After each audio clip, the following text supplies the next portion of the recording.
Okay. So the stream has started. See how this sounds. Okay. So the stream has started. Sounds good to me. See how this sounds. Okay. Okay. There is currently nobody watching this, but that is okay. For some reason, the light on my webcam is not wanting to work. Unsure as to why.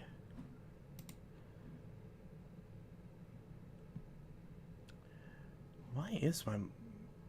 Because this is supposed to have a light on it that's supposed to illuminate. I'm not sure why it's not doing that. Let me check the properties. Let's see. Configure video. Camera control. None of this seems to control the light. Does it not work on OBS? It's a bit weird. But yeah, I'm kind of hoping to get that light working, because otherwise this is a blurry mess and I can see how fuzzy the video is. It looks like I'm running this stream through a VHS filter. But that's okay. Okay. Let's see what we got here. Oh, there we go. People are starting to pop in now. CJ's Vax says hi. Rick Hoover says hey. Jack Jason says hey. Fernando Diaz says what's up. Vacuum Collector Guy says hello.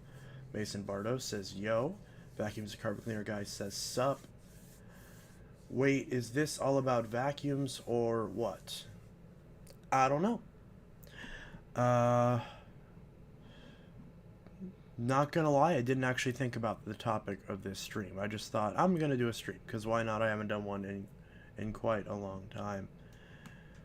Jack is here as well. Trace is here as well. Hello everybody, what's up? But yeah, so this... I didn't really think of a topic for this stream, so... Should it be vacuum? Should it be... music? I don't know. It's... whatever it is, whatever all y'all want to talk about. But yeah, it is what you make it. That's very true. Very, very true. But yeah, so very, very true indeed.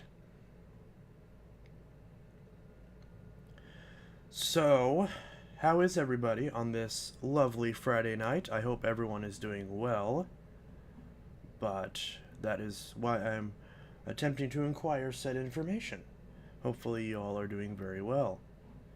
My computer is definitely not doing very well. OfferUp has been pissing me off likely. Also, I did bought your elites. Yes, I just now saw those. For some reason it didn't give me a notification, but I will try to get those shipped out tomorrow if I can. Although since Saturday's one of those weird days for the post office, I'll see if I can't get it shipped out then. If not, then I'll get them shipped out on Monday. But I should be able to get them shipped out tomorrow. I just gotta box them up. I have the label printed. I just need to get them packed. Let's see. I'm doing great and tired like always. Isn't that a mood? Let's see. Doing better. Rouse Vacuum House says, I'm supposed to be receiving a package tomorrow. Ooh, that's good. I wonder what the package will be. I just received a package today as well. It was a package from a vacuum cleaner company. It's nothing super exciting. It's something that I'm sure a lot of people expect to see on my channel at this point. Carly Vax says, hey Chance. Hello, hello. Hello, hello, hello everybody. Very, very good. But yeah, so basically to spill the beans, I got a package from Bissell because my Power Force Helix Turbo Rewind Pet that I bought a little over a year ago, about a year and a half ago, is, well, it's dead. The motor is not running very well in it. It sounds very bad. So I called up Bissell literally 2 days ago. I'm not even kidding. 2 days ago I called them up and was like, hey, suction kind of sucks in this thing and the motor sounds like crap. And the guy's like, well, the nearest service center is in Chicago. That's not very far away, or that's not very close to me. So they're like, we'll just send you a new one. And for those who want to see the new one, I'll go grab it. I had it plugged in because I've been using it.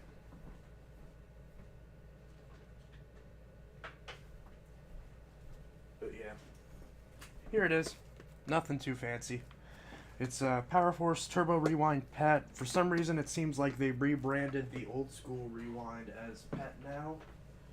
Not sure why they did that. But I think it's the smart move. I think having like these random...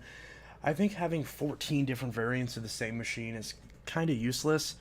There's not much of a point to it, and it just obviously causes a lot more market confusion. I'm all for Bissell having different SKUs for people in different price ranges, but I do feel like that the amount of SKUs they have makes it a little bit confusing. And so I do think that them eliminating the PET variants are smart. They did have a PET variant of the normal turbo without the rewind. I was going to review one at some point, but I ended up not going forward with it because I've obviously reviewed the normal turbo. It's the exact same thing. I know it's the exact same thing. The only difference is the color. And I decided it just wasn't worth it. It was better to divest the effort into different types of machines, especially because that isn't the machine that's on the shelf at every Walmart. So it's not going to be the most useful review that'll apply to most people. So, but I do have that replacement machine, so I will be able to review that series of machines now finally, because I know I did a poll recently on what vacuum should be reviewed, and that Bissell won in overwhelming landslide. It won like 56% of the vote, and everything else didn't even crack 20%. So it easily won, and then I was like, okay, because I assumed that it wasn't gonna do that well, so I went ahead and added that, and then I looked at mine and was like, yeah, this thing does not run very well. I can't really review this. It's beyond any sort of realistic repair, and so that's when I said, okay, I'll just call Bissell and see if they'll fix it or send me a new one, and if so, if they send me a new one, then I'll use it and do the review on it. And it just arrived today. So right now, the two machines that I'm working on in preparation for the full review is the Dyson Ball Total Clean. That's in my bedroom right now because I just used it in there. And the aforementioned Bissell. And I have the Bissell Zing right here that Andy gave me, which I have not released that video yet. But I actually have a matching Bissell Zing in a black and green color scheme as well. So, bruh, that is a bad word. What's a bad word? Did I curse at all? Whatever. So I actually have a matching black and green set of Bissells, an upright and a canister. So that's fun. And they can't use the same tools, but whatever. But yeah, so dude, are you still reading? Yeah, I'm pretty sure I am. I just read your comment as soon as it popped up on my screen. Because guys, keep in mind that when it comes to any sort of live stream, when you post your comment in the chat, it's not going to pop up on my end for another 5 or 10 seconds, so you got to give it some time. Not to mention that whenever I say something and it pops up on my end, then my OBS has to process it, send it back to YouTube, send it back to your screen. And what vacuum is that with the weird handle? Oh, this is the Bissell Total Floors.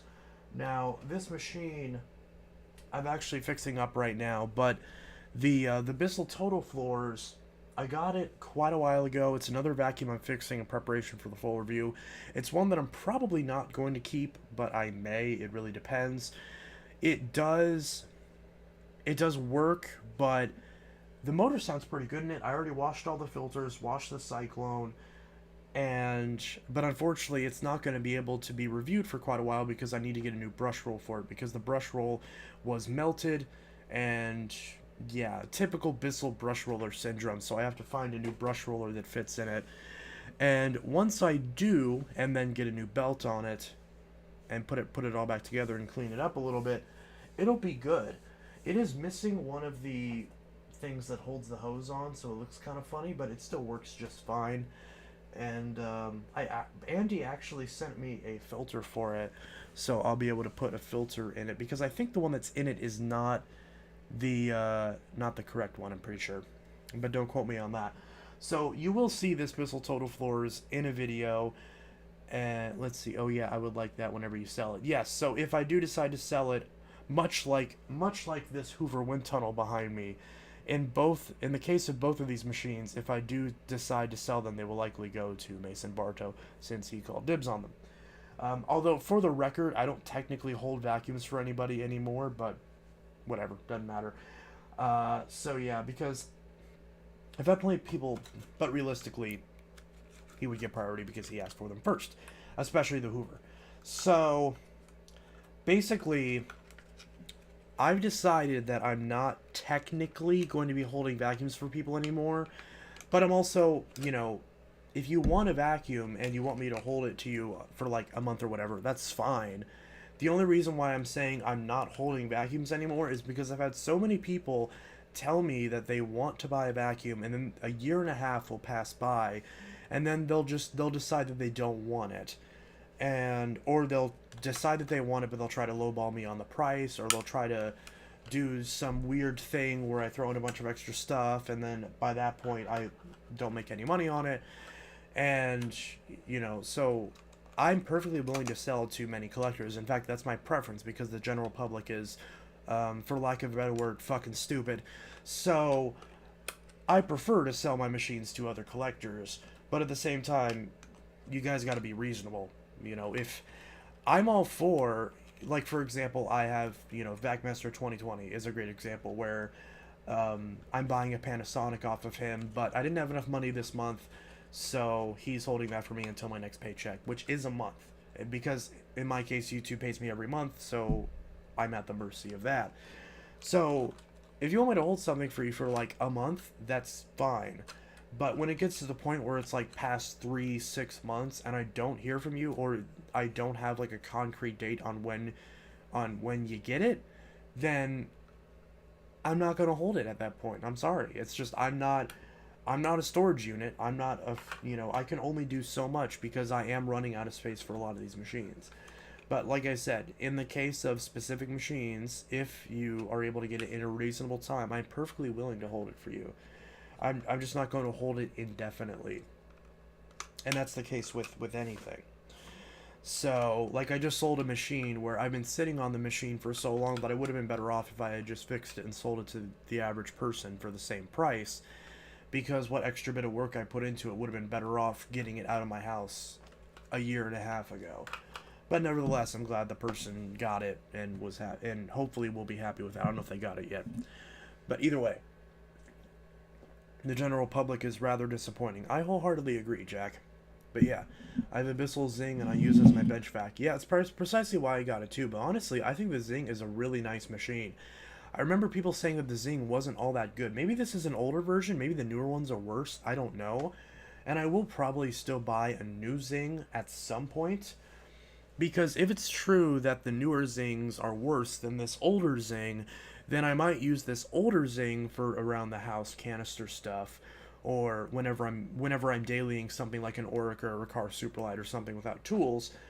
That'll be the supplement vac, or I should say, and then in that, if I do decide to do that, then I might get a new Zing, and then that'll be the bench vac. If the new Zing is any different than this one. Because I know this one has a metal wand, it has a suction control slider. I don't know if the new ones have that, because I've seen... Let me just look, honestly. It'd probably be better off if I just actually looked. So, let me switch this over... Actually, no, let me pull it up first. Okay. Let's see. Bissell Zing. Let's see. Bissell Zing bagged. Because I know there's a few different variants of this. Okay. Okay, it looks like the new one does seem to be identical. It says, let's see, Zing bagged. It looks like they raised the price by like $2, but whatever. Yep, they still have it. Zing. Yep, it looks like the same thing. It's just purple instead of green. Yeah. Has the back check indicator, has the suction control slider, has the same floor tool, has a telescopic extension wand. This thing doesn't have any of the attachments, but I've heard the attachments for these are junk anyways. I'm not sure if that's the case. But I would like to... Actually, I'm going to see if I can't buy those real quick. Okay, let me switch this. I will keep on a lookout on the vacs that you want in your bounty list. Ditto, at least if I remember what was... I need to check your list and see what it is. Let's see. Okay, let me scroll back and see, make sure I didn't miss anything. Let's see. Okay. Bazinga, yes. Stream delay. I said that Hoover Air Steerable are the best. Oh no, that machine's a piece of shit. It's not that bad, but for some reason my Air Steerable smells awful, and that was before I even ran the thing. The motor sounds horrible in it. It feels like a piece of crap. It cleans okay, I'll give it that, but it's not that great. Which makes sense because the brush roll is very, very small, so it's obviously designed for like an apartment with low pile carpets. The build quality on it is just not great. It is 1.25 inches, so that's good. You can adapt the attachments with it, which is good because that combo tool is it's like identical. It's literally identical to that combo tool that was on the Dirt Devil Razor Pet, if you remember that, which is obviously Dirt Devil's answer to the Hoover Air Steerable, which is kind of funny to say because they're the same company. Whatever. And much like the Dirt Devil, there's like some transparent plastic stuff on the Air Steerable that looks kind of cool. But, I don't know. It's just, it's very underwhelming. And, yeah, it's rather disappointing. I'm not sure if I'm going to end up keeping it. But, yeah, let's see. I have a 2190 that says pet, so it's kind of confusing. Yeah, it seems like they're doing that now. I have the green Ingenuity that is bagless. They have a pretend Cyclone. Which one has a pretend Cyclone? Bagged Zing is better than bagless Zing. That is true. For any budget thing, the bagless is worse than bagged. Rick Hoover laugh track. Yes. Bangles should not exist. Damn you, autocorrect. Bioshock Liftaway over Hoover Air. Those things are absolute junk. I actually agree because they still have that green shark that I unboxed but never reviewed because it's the same as the white one that they came out with a decade ago. And yeah, that's like $20 cheaper than that Hoover if you go to Walmart. And it's a better machine. And that's really pathetic because that should not be the case. But it is a better machine. It cleans better. It's just as easy to maneuver. The handle actually feels better, even though I don't like the handle on the Shark either. The handle on the Hoover Air Steerable is garbage. It makes the thing feel a lot heavier than it is because it's angled really weird. But yeah, it's just I don't understand why out of all you would think that because this is the one Air product that is still on the market after all these years. The cordless is gone, the lift is gone, and the original Air is gone. And I have the cordless. The cordless sucks too, but I need to get a brush roll for it before I can actually review it and sell it. All those machines are junk, and I use the Air because my piece of shit ex had one, if you remember that video. And they're all junk. Like, they're not good machines. And I'm getting very candid at this point because, for the record, for those of you that don't know, in my reviews, I'm a little bit more professional, and I don't cuss, I don't do anything like that. The stream is when I can just be honest and let loose. So, basically, to put it in terms that are easy to understand, review me is like Roger mode. Stream me is like Alex mode. If you understand those two channels, you know exactly what I'm talking about. So, anyways. So that Air Steerable is very disappointing. And, yeah, I regret buying it, but I don't know. It's just stupid, and yeah. The nice thing about it is that it does get nicely underneath furniture because of how flat the cleaner head is. And the Cyclone is... I can't really... I've heard some people say that the Cyclone is... I've heard people like Alex say that the Cyclone is effective. I completely disagree with that because I've seen so many of these things with shop motors. The motors are already off balance out of the factory, just like the old Eurekas used to be. They're just not good. They're just not good. Like I still like using it sometimes, If it was, here's the thing, if they made an updated version of the air steerable, because the problem is that unlike the Hoover Tempo, if you don't like the Hoover Tempo, they just released a new variant that's better in some ways. But if you if Hoover had an updated version of the air steerable that was quieter, had a headlight, was just as easy to maneuver, had a better quality hose, better quality attachments, had the hose actually be attached and not where you have to disconnect it. They could even do like what Eureka did with the Airspeeds, or the Smart Vac, where you have a dial. That would be preferable to having to actually manually stick the hose in. But even if they didn't want to change that, because that on the air I didn't really mind too much. It seemed like more of a hassle than it actually was. It's actually not a big deal to me, because it takes about just as much time as like pulling the wand off on a Dyson or assembling a wand on a Tempo. It's so that's not a big deal. But the main thing is if they could address the noise, if they could address the filtration and the quality of the motors in an updated version of the air steerable, that for the same price, that would be a winner. Because I want to see more lightweight machines. I want to see more machines that are still fully featured, not something like the Lynx or a Auric or something where you're sacrificing features for portability.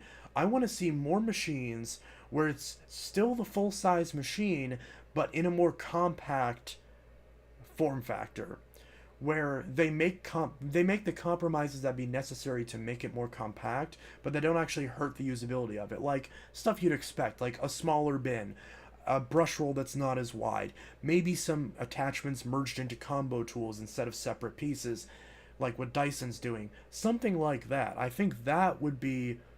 Some airs actually do have a hose dial. Oh, I didn't know that. Good to know. But and now that I think about it, I actually do. Now that I think about it, take back what I said about that, because I actually prefer sticking the hose in versus the dial.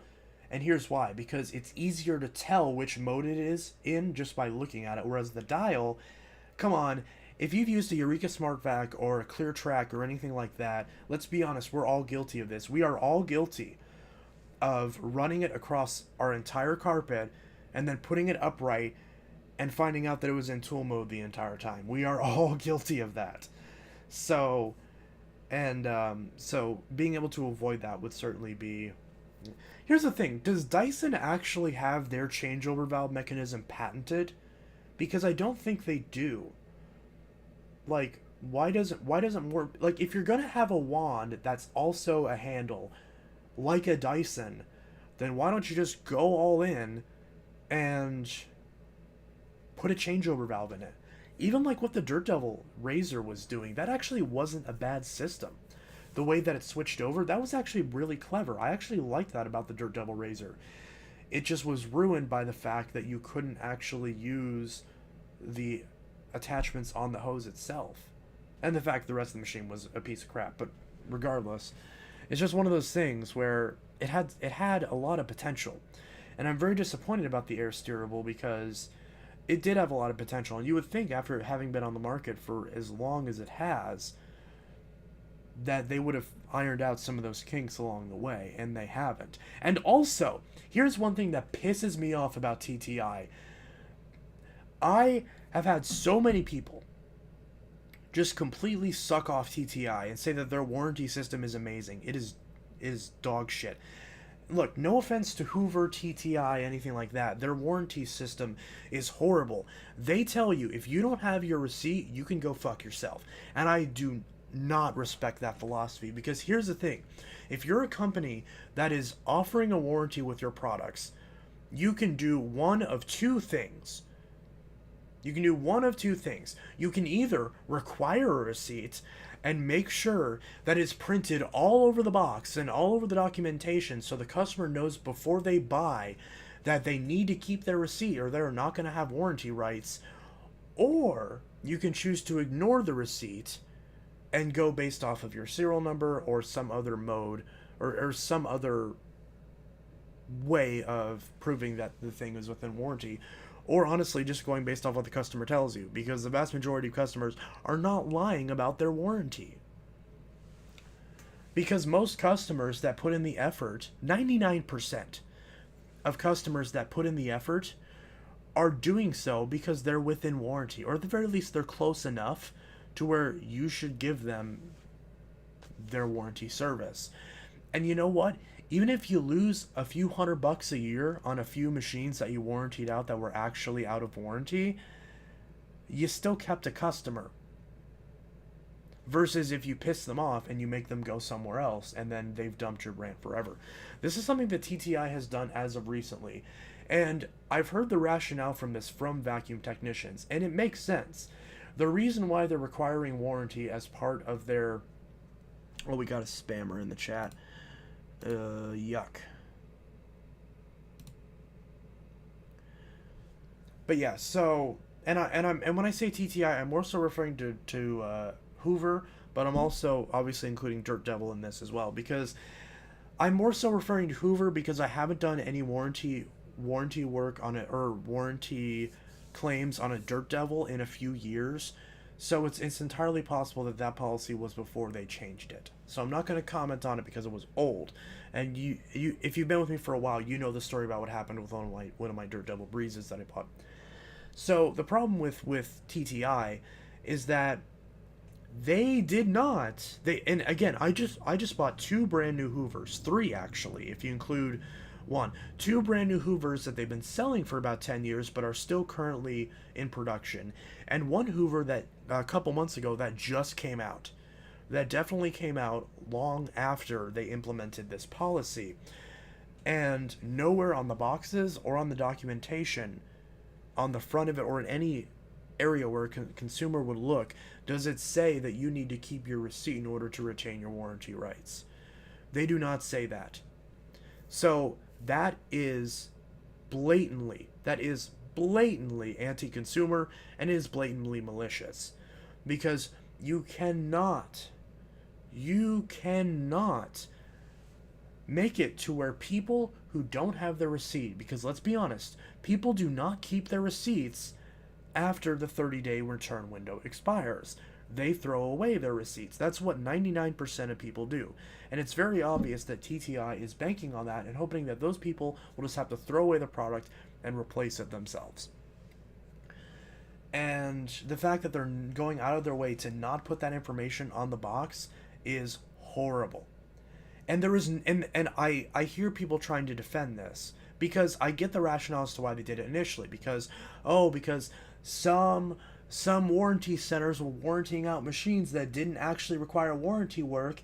They were fixing the customer's original machines, giving it back to them, and then getting the warrantied out machine and selling it for profit when they didn't pay for it because it was replaced under warranty. Okay, great. If that's a problem with your dealers, then you discuss that and you solve that problem with your dealers.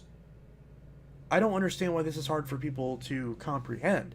If there's an issue with your dealers scamming over your company and getting a bunch of free warranty replacements for machines that didn't need it, then you discuss that with your dealers.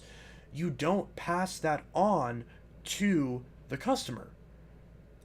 And then at the same time, not tell them. Because again, if they still had this policy in place, but they went out of their way to make sure that it was transparent in the warranty policy on the package, so that every consumer who buys it, at least if they have basic reading comprehension skills, knows that that's what they're signing up for, then it's not that big of a deal. Because then you're actually letting your consumers know that this is our policy. But when you go out of your way to not include that on the product and still have the policy in place, it's anti-consumer. And I do not understand anybody that tries to justify that. And I don't understand why. And when I say I don't understand, that's a nice way of me saying that it's bullshit and it makes no sense and it's fucking stupid and they know it. That's basically my nice way of saying that. So TTI needs to make a choice within, like right now. They need to make this choice. Either keep their current system and make it transparent to the customer that that is what they get into when they purchase a TTI product, or they need to reverse that policy if they refuse to put the transparency of their policy on the packages of their products. I'm not saying they have to put it in big block letters on the box, but put it somewhere where the person can easily see it. And yes, I don't mean put it on the bottom of the box. I'm saying you should put it on the sides of the box. Maybe in small print at the bottom of the box next to the model number. That would be fine. Because then you could still say, well, it was right there, they didn't read it. And sure, some customers may get mad at that, but I would defend that because you at least have that transparency there. And it's not your fault that the customer chose to not read it. Like, does that make sense? So that's my biggest problem, is that I can buy a brand new machine, and if I don't buy it directly from Hoover, and I don't have a physical receipt with me, either because I bought it online or whatever the case may be, I find it incredibly ridiculous that my vacuum can die within 2 weeks, and TTI can tell me to go fuck myself after I just spent $200 on their shitty vacuum that was built like a piece of shit in the first place. Because to Bissell's credit, Bissell makes cheap Chinese shit. But they're willing to replace the cheap Chinese shit if it goes bad, because they know that they sometimes go bad. And they sometimes go bad within the warranty period, and then they're willing to stand behind their products. So I'm not saying that every company has to be like Bissell and replace the entire product, but there needs to be at least something there, because my experience with calling Hoover and trying to warranty out a machine that was definitely within warranty, like factually speaking, warranty's 2 years, machine was made in 2020, call was made late 2021, machine was definitely still within warranty. It was a Hoover Elite Rewind Plus that I bought a while ago, and it died.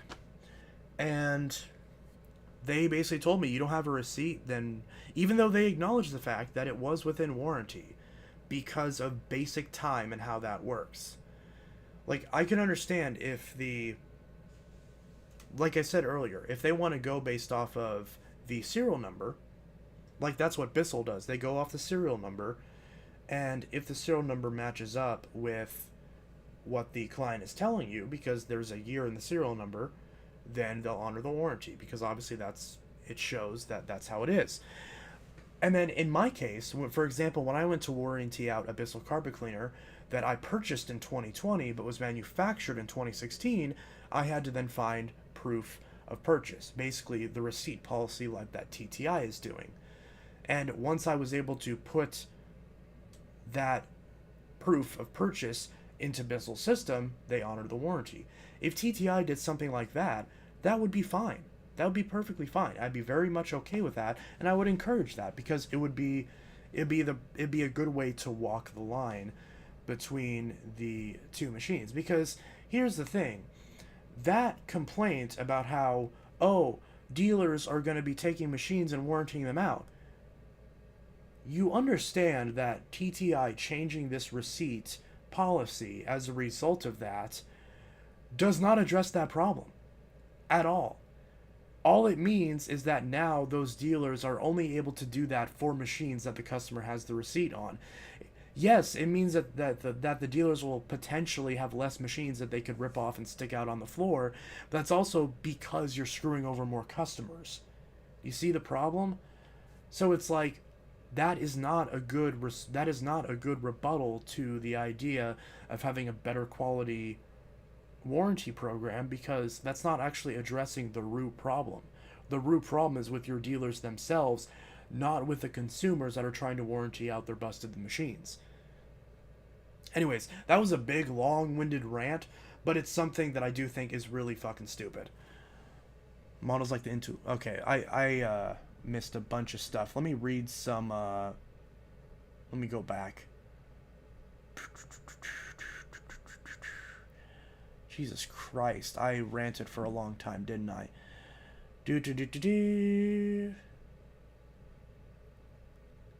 What did I miss? Okay, hose dial, brush roll from... Got a brush roll from my Air Pro. They use tiny bearings that go bad a lot, and they're pain to remove. Yeah, I still have a brush roll right here for my Air cordless, and like, this bearing moves, but this bearing is completely seized up. It doesn't even look like it's supposed to turn, and I can't get it to turn at all. And I can't pull this off. I don't know what the deal is. Like, it feels to me like it's not even supposed to move. Like, that's how And obviously you can't spin a brush roll with only one side spinning, so that's kind of worthless, you know. But anyways, but yeah. You just read my mind. I hate when I have it in tool mode. Yes, I did with my airspeed 1. I've had that happen on smart vacs and airspeeds. I vacuum my whole fucking house with the smart vac in tool mode. Yep. Exactly. Eureka needs to bring back the airspeed and the smart vac. Those are decent. Airspeed, I can live without. The smart vac though, I think is really good.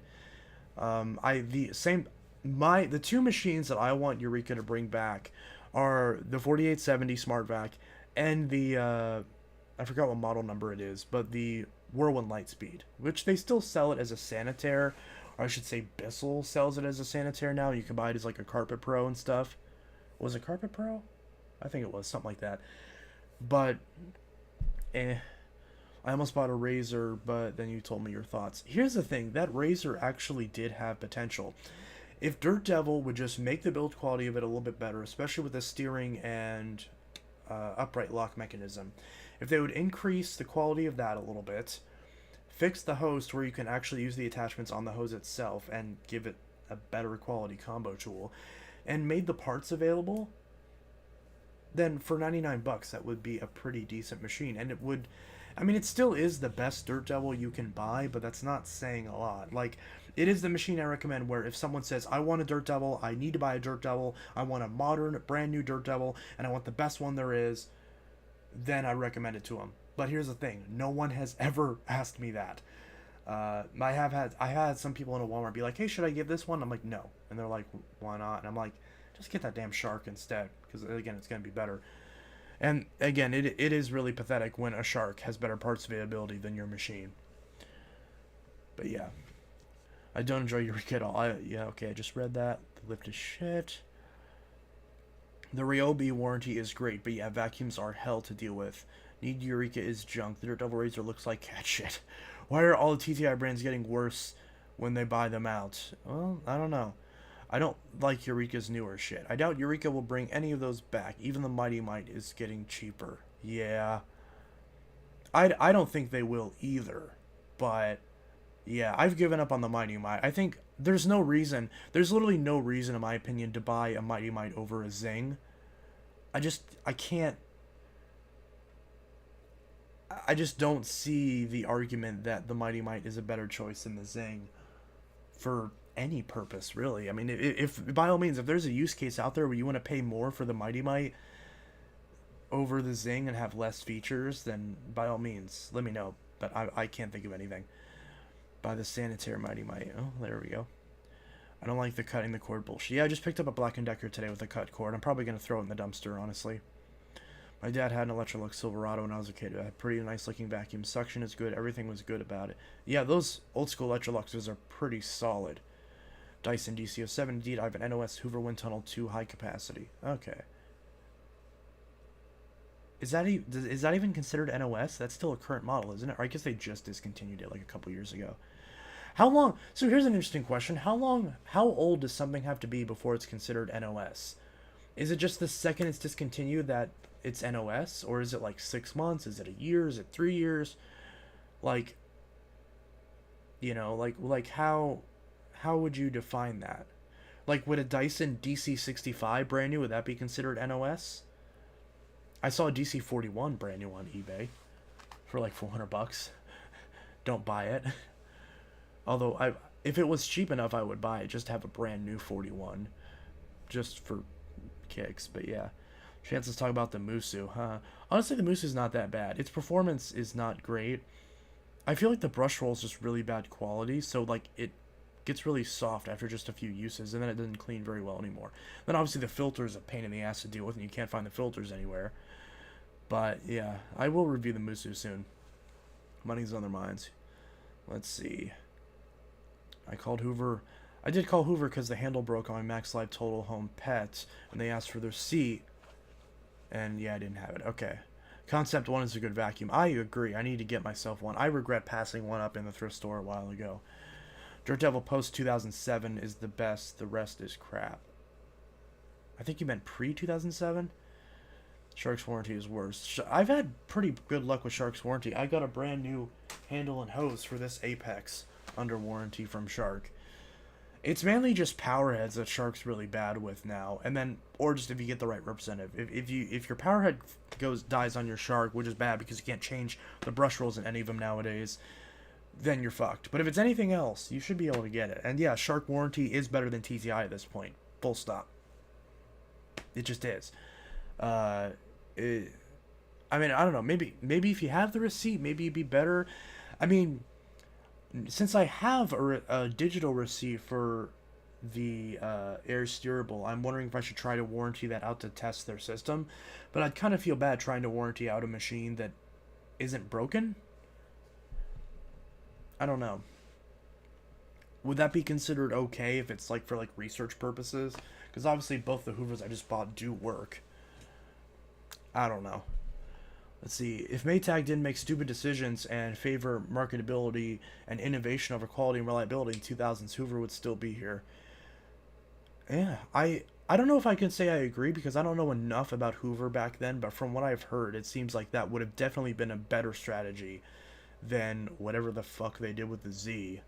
Is it just called the Z, or is it like, yeah, the Z, the thing that yeah, that piece of shit. My whole house bearings exploded and Hoover told me to basically fuck off. Yeah, Brad, you seem to really struggle with destroying vacuums from what I heard. Phantom vacuums too, not fully. Oh crap. YouTube, what the fuck? I was literally scrolling through and then all of a sudden the and then it just like popped me up to the where was I left off? Because it just scrolled me all the way down. TTI only wants your money, and that's it. They don't care about their customers at all. They should put on the box so you have to keep the receipt. That's exactly what I'm saying. Like, pick one or the other. Or, hell, do both if you want. Like say you need the receipt, but then if a customer's like, I don't have the receipt, then just, okay, just give it to them anyways. I don't know. You could do that, just like to dissuade people from even trying to call in the first place, because they don't have the receipt. I don't know. That'd be kind of shitty. I don't know. I'm not. Just pick something. Something that's not what they're doing right now. Excuse me. Let's see. Clever manufactures a lot of the models, like the canisters, the crossover, oh, that's the Kenmore shit, isn't it? Just got the belt for my Dirt Devil 103 hand vac. Yeah, I've got like 5 of those. Well, not really. I have 2, I think. I still see them all over the place at their stores, because like literally everybody had one. That is probably I would not be surprised if that was the most common hand vac that ever sold. Everybody had one. Everybody has one rotting away in their basement somewhere. Technically I do too. I have 2 Phantom Furies and Orange from 2019 model. Models like the Intuition and their cheaper bagless junk is outsourced to other companies that make Sharks and work with Shark. Is that why I've heard people call the Kenmore just a bag Shark? Like, I thought they were saying that as like a tongue-in-cheek way of saying it as a similar design, but if they're actually made by the same people, made by the same factory, then yeah, that'd be pretty intense. Let's see. Okay, I'm starting to catch up now. Did you have a chance to get the Riccar R40? Does it look like I can afford a Riccar R40? I do want to get one, though, because they look like really good machines. 3 Kenmore quick cleans, bare floor friendly. I have, and they are making a squeaky noise. How do I fix it? I don't know. I don't have those machines. Bare floor friendly, making a squeaky noise. I don't know. Oil the wheels, maybe? I don't know. Just be careful. I'm going to finally get the bearings for my Phantom Fury brush roll tomorrow, and I did get a PS5 as well. Yeah, these are the bearings that I got for my Fury. They're the 626 ZZ bearings, and I rebuilt one of my Fury brush rollers. That's why 2 of these bearings are missing. But I think that's the only one I've rebuilt so far. I think I have another Fury brush roller right here, I think. Yes, I do. This is the one that actually came out of that Fury. So I actually rebuilt one of my different brush rollers. I didn't put new bearings in this one because it didn't really need it, honestly. Like, it spins just fine. But there was a replacement brush roller I bought that was in really bad condition a while ago, and the bearings were completely seized up on it, and I wanted to make sure that I could get that working, because if not, then I wasted 20 bucks. But I put that in my Fury, and after I put the new bearings in it, and it spins very well. Now this one, Since this one has technically older bearings in it, it's not the best, but it's pretty damn good for what it is. Considering they're the original bearings, or at least I think they're original, they're honestly not bad. A little bit rough, but I'm pretty sure that's just the end caps being warped. The end caps love to warp on these Phantoms, and that's the biggest problem with these brush rollers. If you see like how this end cap is warped, it's literally metal and it's warped. So that's not the greatest design, because that obviously makes the brush roll kind of not want to spin accurately, and both sides do it. This is a problem that I've had with Phantoms, and that's the biggest thing that I don't like about them in terms of like longevity. And obviously the motors too, because no pre-motor filter. But, you know, it's if I could still find new old stock brush rollers, it wouldn't really matter, because then you could get new end caps. But because this brush roller is fine. If I could replace the end caps, I would. I'd replace the end caps in all of my Furies, and that combined with the new bearings, these things would run beautifully. But they don't. So, but the brush roll that I did put in it still has bent end caps, unfortunately. But at least now the bearings are good in it. But it doesn't sound that much better than this one did. Not bad, but if you leave it upright for a bit, you can kind of hear the brush roller rattling a little bit. It's not bad, but it's just enough to be annoying and make me not want to daily drive the Phantom. That side's not supposed to move. Really? They could fix that alpha belt setup of the 4870 Smartbacks. Yeah, those are junk, honestly.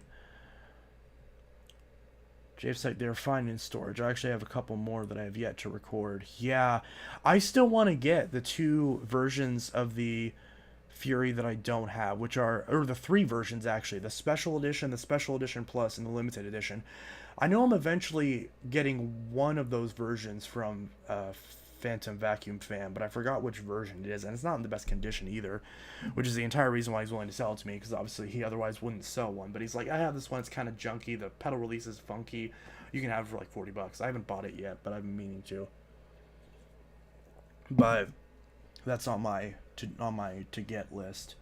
I agree, this thing is way better, and so is the VacMaster thing. Oh yeah, I saw that. Mighty Mites are better because the bags are bigger, and will probably like shop use better. Or Funders and Furies, yeah. If you want a real Mighty Mite, get the Sanitaire one. Yeah, that's true.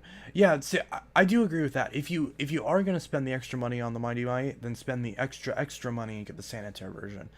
I don't really see the reason in the Eureka version existing, which is kind of weird, because it's like it is like the last legacy Eureka. But yeah. Which Musu? The well, I have both. I have 2 out of the 3 Musu uprights. I have the U1400A, I think it is, and the U1400 Max, I think it's called. So I have the green one, and then I have the orange and blue one. I have the green one that they sent me as a review unit, like 6 months ago, actually like a year ago at this point, and I never reviewed it because by the time they sent it to me, they stopped selling them. And I was waiting for them to come back before publishing the review, because I was also trying to find a link to replacement filters, and they never offered the filters. So then, and they didn't really ask me like why I didn't review it, so I just kind of stashed it away and never did it. But then I bought the orange and blue one because they had it at Walmart. I was just curious, and I was like, I gotta try this. But yeah. Let's see, do you want to add Discord to the stream? Sure, I might as well. Let me open it up real quick. If my piece of crap Dell Optiplex 790 can handle all this, I can hear the fan on it going crazy. But let me see if I can't. My God, this is, if my computer blue screens and the stream ends, you know why. Let's see. What's up? How's it going? Hello, Noah.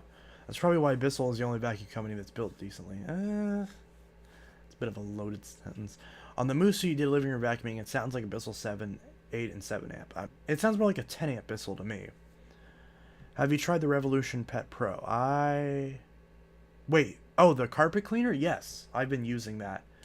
Although I haven't been using it too much as of late, because I've been also testing out Zorb, and I've been trying the dry cleaning method, and that's been working surprisingly well. Have you heard have you heard of the Amway Clean? Well, you said Airway Clean Track. I think you meant Amway Clear Track. It's made by Dyson. Yeah, I literally have one. I was just talking about it earlier in the stream. How it has the dial just like a smart vac to change from the hose. But yeah, that's a great vacuum. I would love to get another one. But yeah, and get one of the new workhorse versions. But obviously that's a good amount of money. Let's see. Damn it! It just scrolled up again. I say 5 to 10 years. What did I just miss? Okay, I say 5 to 10 years. 5 to 10 years on what? I don't remember. I don't remember the context. Let's see. I would agree with Recruver 5 to 10 years discontinued. What? 5 to 10 years discontinued. Like it's gonna be like the Mighty Might. It's gonna be discontinued in 5 years. I don't know. Y'all, let's see. Shark Warranty's not as bad as Hoover. Concept 1 is the best that Hoover has made. I do not have any evidence to disprove that statement, and I would assume it's very well true. The Concept 1 is a beast, although I haven't used one. I want to get one. Well, they fucked with us, so it's our turn to get them back. I always wanted to try Hoover Concept. May or may not be the fact that our living room carpet is basically a gravel pit. I have a cord for a Concept, lol. I really want to find a Dirt Devil Ultra MVP. Yeah, those are pretty decent. They're very much like a Eureka Excalibur, the competitor to it. They both are very brittle now when you do find one.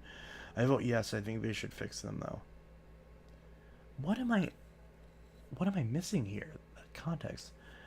They're all new box for $60. Beat the shit. That's probably what pistol on the Musu delivery. I just read that. What's your? To be honest, I'd say the Electrolux Contour is the worst upright vacuum Electrolux ever made. What is your favorite vacuum? The Phantom Fury and the Bissell Powerglide Platinum. Have you ever heard? I just read that. Vacuum has already tried it. Still need to get the base plate clips for my Concept since the clips won't attach to the base plate anymore. Oh, that's not good. I may try to get a Phantom Thunder. Me too, because I don't have a Thunder. I have the Destiny, but it's not quite a Thunder. The Zing bags are tiny and pricey for the Taconi HEPA bags anyways. Oh, that's true. Would you do a review on the Dirt Devil Breeze Cyclonic against the old one? I've had requested it. Well, because that machine's at my dad's right now and I haven't been able to get over there to grab it. Hey, I have a Phantom Fury in black in the box sealed. Is that rare? Can you sell that to me? Please? I want that. I would really like that. A Phantom Fury sealed in the box. I would very much like that. In fact, that's one of the things I've been wanting to find. Both of my favorite vacuums sealed in the box, which again is the Phantom Fury and the Bissell Powerglide Platinum. If I could find either of them or both of them sealed in the box, that would be great. Let's see. We ignore the fact that I left a Perfect Cyclone XT because my dumbass didn't know what it was. Yeah. What time is it where you live? It's 9 o'clock. Did you get the Hoover Vortex in the US? No, unless you count the Musu. Which one do you like more, the Dirt Devil Ultra MVP or the Eureka Excalibur? My choice is the Excalibur. I got an Amway Clear Track from the vacuum store and needs a quarter fuse. 5 to 10 years on a vacuum being NOS. Ah, okay. That's fair. See, that makes perfect sense. So I guess my example of a DC65 being NOS, if it was brand new, would probably depend on who you ask. Some people consider NOS, some people wouldn't. Ow, and I just hit my foot. That 41 that I mentioned would probably be considered NOS because those were discontinued in 2013.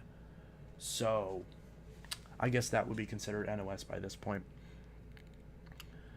Let's see. Almost 10 in my area. Excalibur sounds like a damn chainsaw in carpet mode. Oof. Just got a Dirt Devil Jaguar pet. Runs great. Ew. Hello, Craig. Glad to see you here. I just remember that Charles is full of drywall and shit's not going to be fun with the lead blower like a month. Have you ever found more than one vacuum in the trash at the same house before? I think I have, like once or twice, but not too often. Anyways, it's almost Saturday. I'm going to bed in like 10 minutes. Well, whenever you do, whenever you do, it was good to have you here, Bread. Let's see. Do you want to add Discord to the stream? Yes.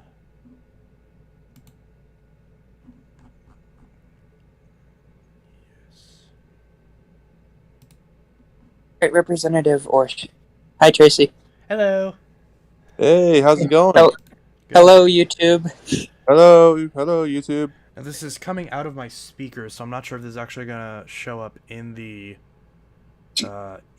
stream that well. So those people watching the stream can let me know how it sounds. I'm gonna try to move my speakers closer to the microphone, but they're tangled up in a bunch of stuff right now. Hmm. We're all working on, or we all have stuff. Hi, Jack. What's up, Mm-hmm. Jeff? Yeah, DC-07. Fun machine. There we go. Although not machine. Okay, let's see. Let me see how this registers on Discord. I can hear you just fine. Okay, When did you are get a you watching pink the stream as DC-07? well? I Marco is. stream Let's see. watching, Okay. I was planning on keeping it. Oh darn. Well, if you ever well, Ben, if you ever decide to sell that Fury, I would be greatly interested because I've been trying to find a inbox Fury for a very long time. Let's see. Ooh. Uh Furies are kind of rare to find new. yeah, nowadays at least. Mm-hmm. Let's see. Mm. Do you know who Ralph's fax is? Let's see. Ralph is just here, pretty much. Yes, Dyson sued Hoover over the vortex because the cycling system was the same as. Oh, you mean that vortex? No, we never got that vortex here. Oh. We never got. We didn't get anything really bagless, like actually cyclonic bagless in the states until like the mid 2000s. Until, like, TTI bottom. Yeah, Yeah. because I mean, we had like half-ass cyclones. We had like the Hoover twin chamber. We had like the Eureka whirlwind and stuff like that. But those Mm-hmm. cyclones were, how do I say this? Bad. Dog shit, and not the most effective at cycling out fine dust. A lot of those let a lot of dust through the motor.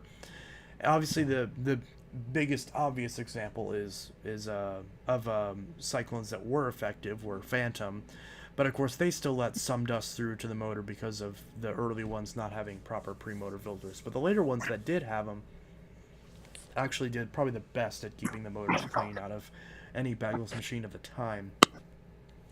Not like the Shark Vertex with power fins. No, not even close. Uh, Ooh. the Vertex and the Vortex are entirely different machines. Oh, yes. like, not like that. That's not even like apples and oranges. That's like peaches and asparagus. That's how different those two machines are.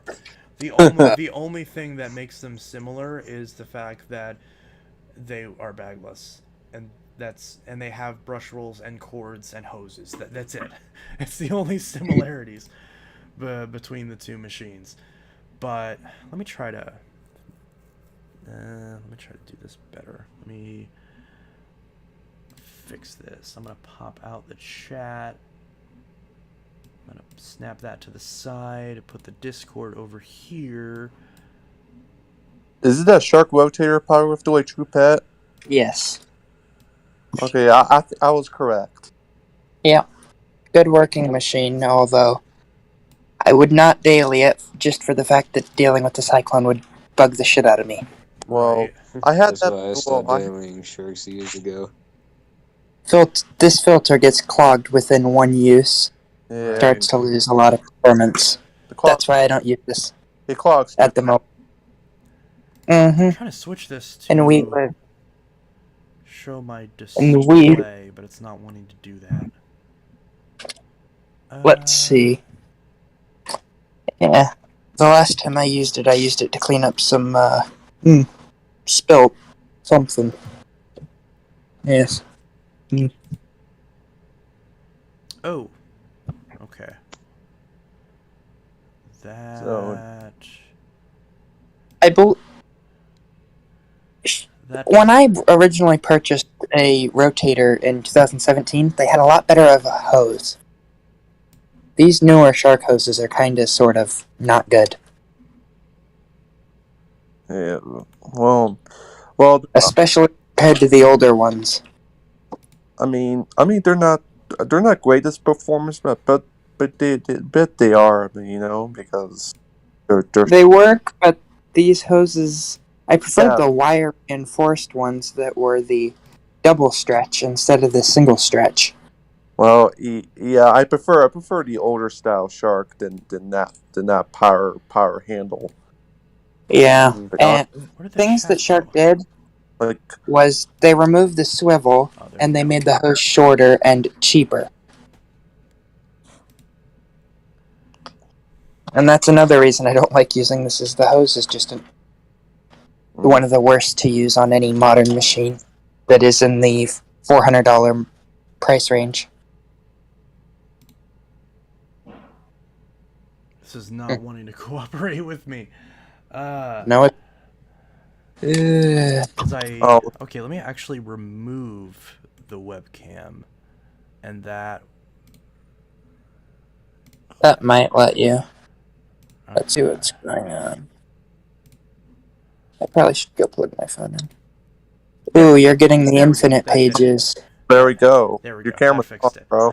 Okay, so it's just because it obviously didn't want to use both at the same time, which is understandable. Okay. So there we go. Now this is a lot Now we're better. back. Because now we Now can we're back. actually see everybody.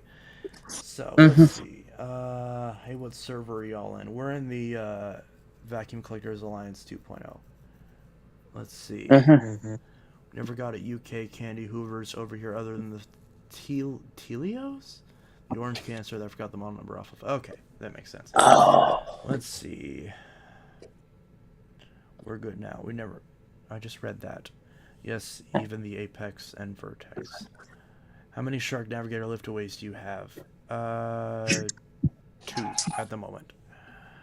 If you mean like the normal liftaways, I have 2 of them at the exact moment. I think. Yes, that's true. Because I don't have that green one anymore, and I sold off all of the purple ones that I had. And I currently have 2 blue ones. I mean, the purple ones are most common. They are. Yes, but I have 2 blue ones because know. blue is better than purple. Because I Yeah. actually bought... I bought a blue one online, and it hadn't shipped yet. And then I found one in person, so I bought that. And then by the time I got home, I went to go cancel the other one, and then it shipped. And I ended up with 2 of them. This was like a year and a half ago. Whenever they were doing like the Christmas sale with the blue ones for $99 instead of now they have the green ones for $99. So I haven't used either of them yet, but if I ever get the itch to use a shark for some reason, I'll use that. But based on the fact that they're both still brand new after a year and a half, you can tell how many times that's happened. But yeah. How's Ruby the dog? She's doing good. Oh, I forgot to ask the But same yeah, thing. she's I think she's asleep in the bedroom right now, but yeah. She is okay. Yep. She just had another litter of puppies, which is fantastic. And I mean that very sarcastically. But, oh well. So there's like 8 more puppies now that we have to find a home for. But that's okay. There's Annie just joined on this chat. Yes, I did notice that. PayPal, speaking of Andy, PayPal's been a real bitch because I've been trying to give him the $20 for the Zing, for shipping, and my PayPal's like, we don't want to let you add your current card. And I'm like, what the fuck? And they're like, no, we don't want, I try to put my card in because I haven't used PayPal in so long, so my card that's on file is my old card that's obviously since expired and doesn't exist anymore. So I've been trying to add my current one, and it's like, unable to complete this transaction. And I'm like, what the fuck? And I'm trying to reach out to PayPal, and they're like, we don't know. And it's just really annoying. So I'm trying to get that figured out, and if I can't get it figured out by tomorrow, I'm just gonna give up and give them a gift card. But it's Yeah, just like, why PayPal? Why are you so stupid? or you can mail him the cash is even better than PayPal. I could, but I don't want to do that because then I'm worried it'll get lost in the mail.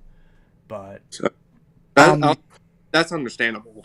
yeah. After eBay was sold, or PayPal was sold from eBay, PayPal's gotten a lot worse since then. I thought eBay owned PayPal. Did they sell They those did. off? They sold them like 2 or 3 years ago. That's why PayPal's gotten so shitty. Oh, that probably explains why eBay started doing that thing where like they directly handle transactions instead of it being PayPal. That's probably why. That's Yes. stupid. Since eBay sold them, PayPal has just not been the same. Yeah, it sucks. Let's see. I remember the first Shark Navigator coming out. I believe it had a shakeout cycle and a semi needed to be cleaned regularly. Yeah, I'd like to get one of those because that was back. That was like the one time that Sharks actually had, from what I understand, from what I've heard from people, semi decent cyclone separation. But I think the newest version of that is like a swivel neck one that's like red or black or something. But it's confusing because then there are versions that they still sell, at least did up until very recently, that looked the same but didn't have the cyclone pack. So it's really deceiving trying to find one. Um, but yeah. Phantom Lightning 4 years ago, I think that was the last time they were still available. Yeah, because he did a review of like I think it was like a black one with a swivel neck, so it was like the last one they made with the Cyclone pack, and so I think the last ones they made with the Cyclone pack, there was a red one that I think didn't have a swivel, and then a black one that did have a swivel. But I could be wrong about that, and I'd like to find one of those, especially the swivel, obviously, because it's the better one. But finding one of those swivel ones with the Cyclones, I think would be really cool. And but yeah, that's pretty much the only original navigator I'd want, because I've had like other like original style navigators, like I've had the deluxe, I've had the plus and all those navigators, but I sold them all because they weren't interesting.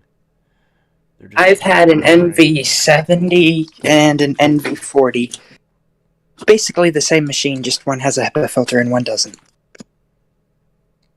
Yeah, yeah, because I don't think they ever made one with the cyclones and with a HEPA filter, which is really stupid, honestly. Because that would be nice, because then that would be like the best filtering shark. But yeah, No. I don't think they ever made that. I think they only added the HEPA filter after they got rid of the cyclones, which was And stupid. I believe Shark intentionally Yeah. changed the body on the Cyclone models, so you could not change the Cyclones. And put this whole Cyclone pack with the bin into a different machine. Right? Yeah. Eh, But I yeah, wouldn't be surprised. Fun Sharks, I'll say. Biggest issue with these is maintenance. mm. yeah. Always has been, always will be. Shark. Let's see what any. Ooh, let's check YouTube comments. Was it Apex the same design as the Power Lift Away, or I could be wrong? The This yeah, the Apex. Similar, but not the same. Yeah, it's not the same. They're not like interchangeable or anything, but they're a similar overall design. Because I have both the rotator, yeah. uh, like the rotator power to lift away, not the shitty original rotator. Those things are junk. But the I have the red NV752 rotator, and I do have the Apex as well, which obviously the one I actually have like every flagship shark from like 2013 and off, because I don't have the rotator, but I have the navigator lift away, and then I have the rotator powered lift away, and then I have both generations of Apex. Don't have a Vertex, but haven't found one yet. But yeah, so let's see. I recently got Abyssal Power Force Bag 3522-1. Interesting. I actually have one of those that I will be selling soon. Let's see. It would never get an eBay card because Mom always told me back then that it was a scam. Well, yeah, if there's like someone calling you asking you to like pay your IRS debt in eBay gift cards, then yeah, they're definitely a scammer. Let's see. Is my microphone any better, Andy? It sounds fine to Just me. changed it. Let's Turned see. it around a bit. The You just muted. intensity. Someone's dog is barking in the background. It's my dog. My bad. Oh, you're fine. Let's see. Thank you, everyone. I learned something new about Shark. What happened to the Empower? I still have the Empower. It's still rotting away in my basement, and I haven't bothered to fix it yet because I don't care. Let's see. My aunt used to have the original Navigator and Solid absolutely hated answer. it, so I gave her my DC-25. I mean, honestly, that Navigator probably cleaned better than that DC-25, but Yeah. I mean, hey, the DC-25 is a nicer machine to use for sure. But yeah, Depends. I wouldn't recommend a DC-25 to anybody unless you had like carpets that were such a low pile that it didn't matter what type of agitation the vacuum had. But if you're in any other scenario, just a newer ball is better. The 41 is better, the 65 is better than that, and then the newer balls are better than those. So the 25 is the shittiest ball they ever made in terms of carpet cleaning performance. Even the 18 was better, but it was pretty close between those two. But yeah, so it's just one of those things. The foldaway were still available when the M Power was out. Yeah, they made a commercial version of the foldaway or M Power up until like I want to say like 3 or 4 years ago, when they finally like got rid of like all the old Hoover commercial stuff. It was the Empower. Don't remember what it was called though. But yeah, the Empower came out in 04, I believe. Oh, that's interesting. But yeah. Oh, I hear a dog. I hear a dog barking. I hope someone's not trying to break into my house. Yeah. I'm moving in the garage. That's probably why I moved, because I don't want to deal with the dog. Right. Let's see. Voice text. Let's see if there's anything here. The NV22. You need to turn your input down way too loud. Well, oh, okay. Let's see. I believe he was talking to me. I fixed it, I think. Let's see. They made a commercial version of both the Empower and Foldaway. Yeah, because I think the only difference is the folding handle. Why is there a dog barking? Not mine. I know it's probably mine. But yeah, I forgot. I thought she was in the bedroom. I forgot she's in the basement because for some reason she decided to have her puppies in the basement. I don't know why. She's weird. Actually, no, I think I do remember why. Because with the last litter of puppies, they wouldn't leave her alone. So this time, like, we were literally like sleeping, and she was like starting to go into labor, and she like she was like slamming herself against the door, and then we let her out, and then she ran down into the basement. We're like, what the fuck? Why is she going down there? And then she had the puppies down there. I assume because there's like a big patch of carpet and like a bunch of stuffed animals that I threw down there and never did anything with. So I think she had them down there because she's like, oh, it's a warm space, and then I can go away, and then they'll leave me alone. Because the last litter of puppies that she had, they never like left her alone, which I think is how it's supposed to be. But she's like, But I don't know. I forgot to show you this thing. This one I got here recently. Hoover Sprint. Nothing like a Hoover T-Mobile. Yeah. Hoover T-Mobile? What the hell? Well, yeah, because Sprint's owned by T-Mobile now. Okay, I don't like without a headlight. I prefer... Yeah, I mean, I don't like it whenever there's like a true. spot for a headlight. It's but true it's over that. I got Hoover Verizon. Hoover Verizon, yeah. Let's see. I've never had a foldaway, but it's basically the same thing as the Empower. Yeah, I'm pretty sure the only difference is the folding handle, right? I think the foldaway had a different filter setup. Maybe. Could be wrong. Hoover made that for way too long. Yeah. I would have to agree with that. But yeah. They were just trying out different bagless designs back in the early 2000s, and most of them were not. They weren't trying that hard. They were reusing the twin chamber design for like 14 different vacuums. Mm-hmm. Bagless, even to this day, is still not the greatest compared to a HEPA bag material. Yeah. The only real bagless system that I can think of that actually has like semi-decent separation is Dyson. But then, of course, the trade-off for that is that you have to, like, once every, like, 10 years, you have to clean out the cyclones. But, you know, you don't really have to. It just depends on if, like, you know, depends on your situation, of course. And Dyson cyclones clog internally with hair. You can't get away from it, and sometimes cyclones will block fully. I saw that on a DC-40 last year, where 2 or 3 of the cyclones were completely blocked off. And that was a 8-year-old machine at the time. Wasn't that most common on 17s, or was that just an exaggerated video? Mm, I don't know. I don't remember.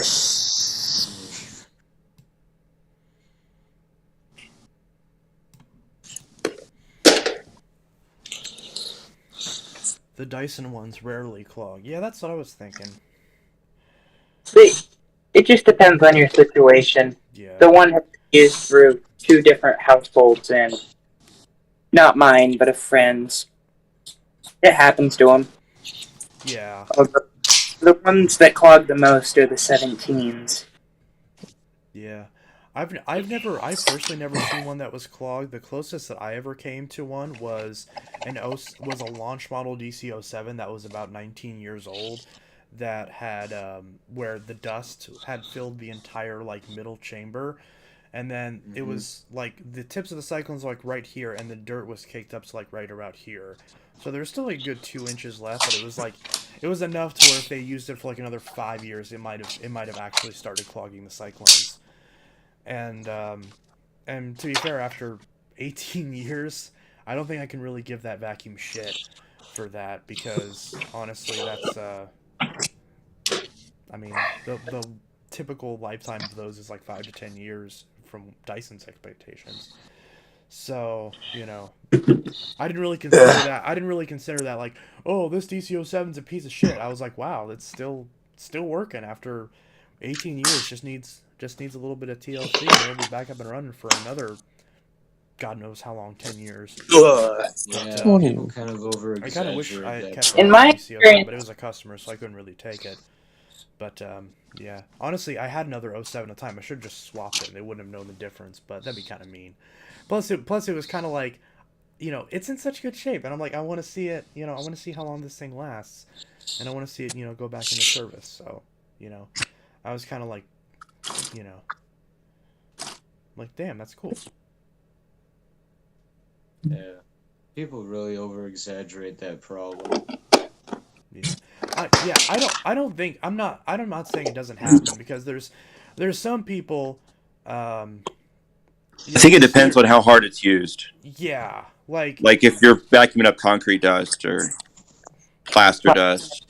or I mean, yeah, I mean, I don't even consider that to be like within like the discussion of like abuse, because that's like, I consider that like so far off onto the like abusive scale that it's like, that's not even like, oh no, you abused the vacuum a little bit, like you sucked up a little bit of drywall dust, or you used it on some flour. Like, that's like, this vacuum needs to be rescued by, the ASPCA of vacuums, and needs to be in a commercial with Sarah McLachlan narrating it, because like that poor thing's been through so much shit.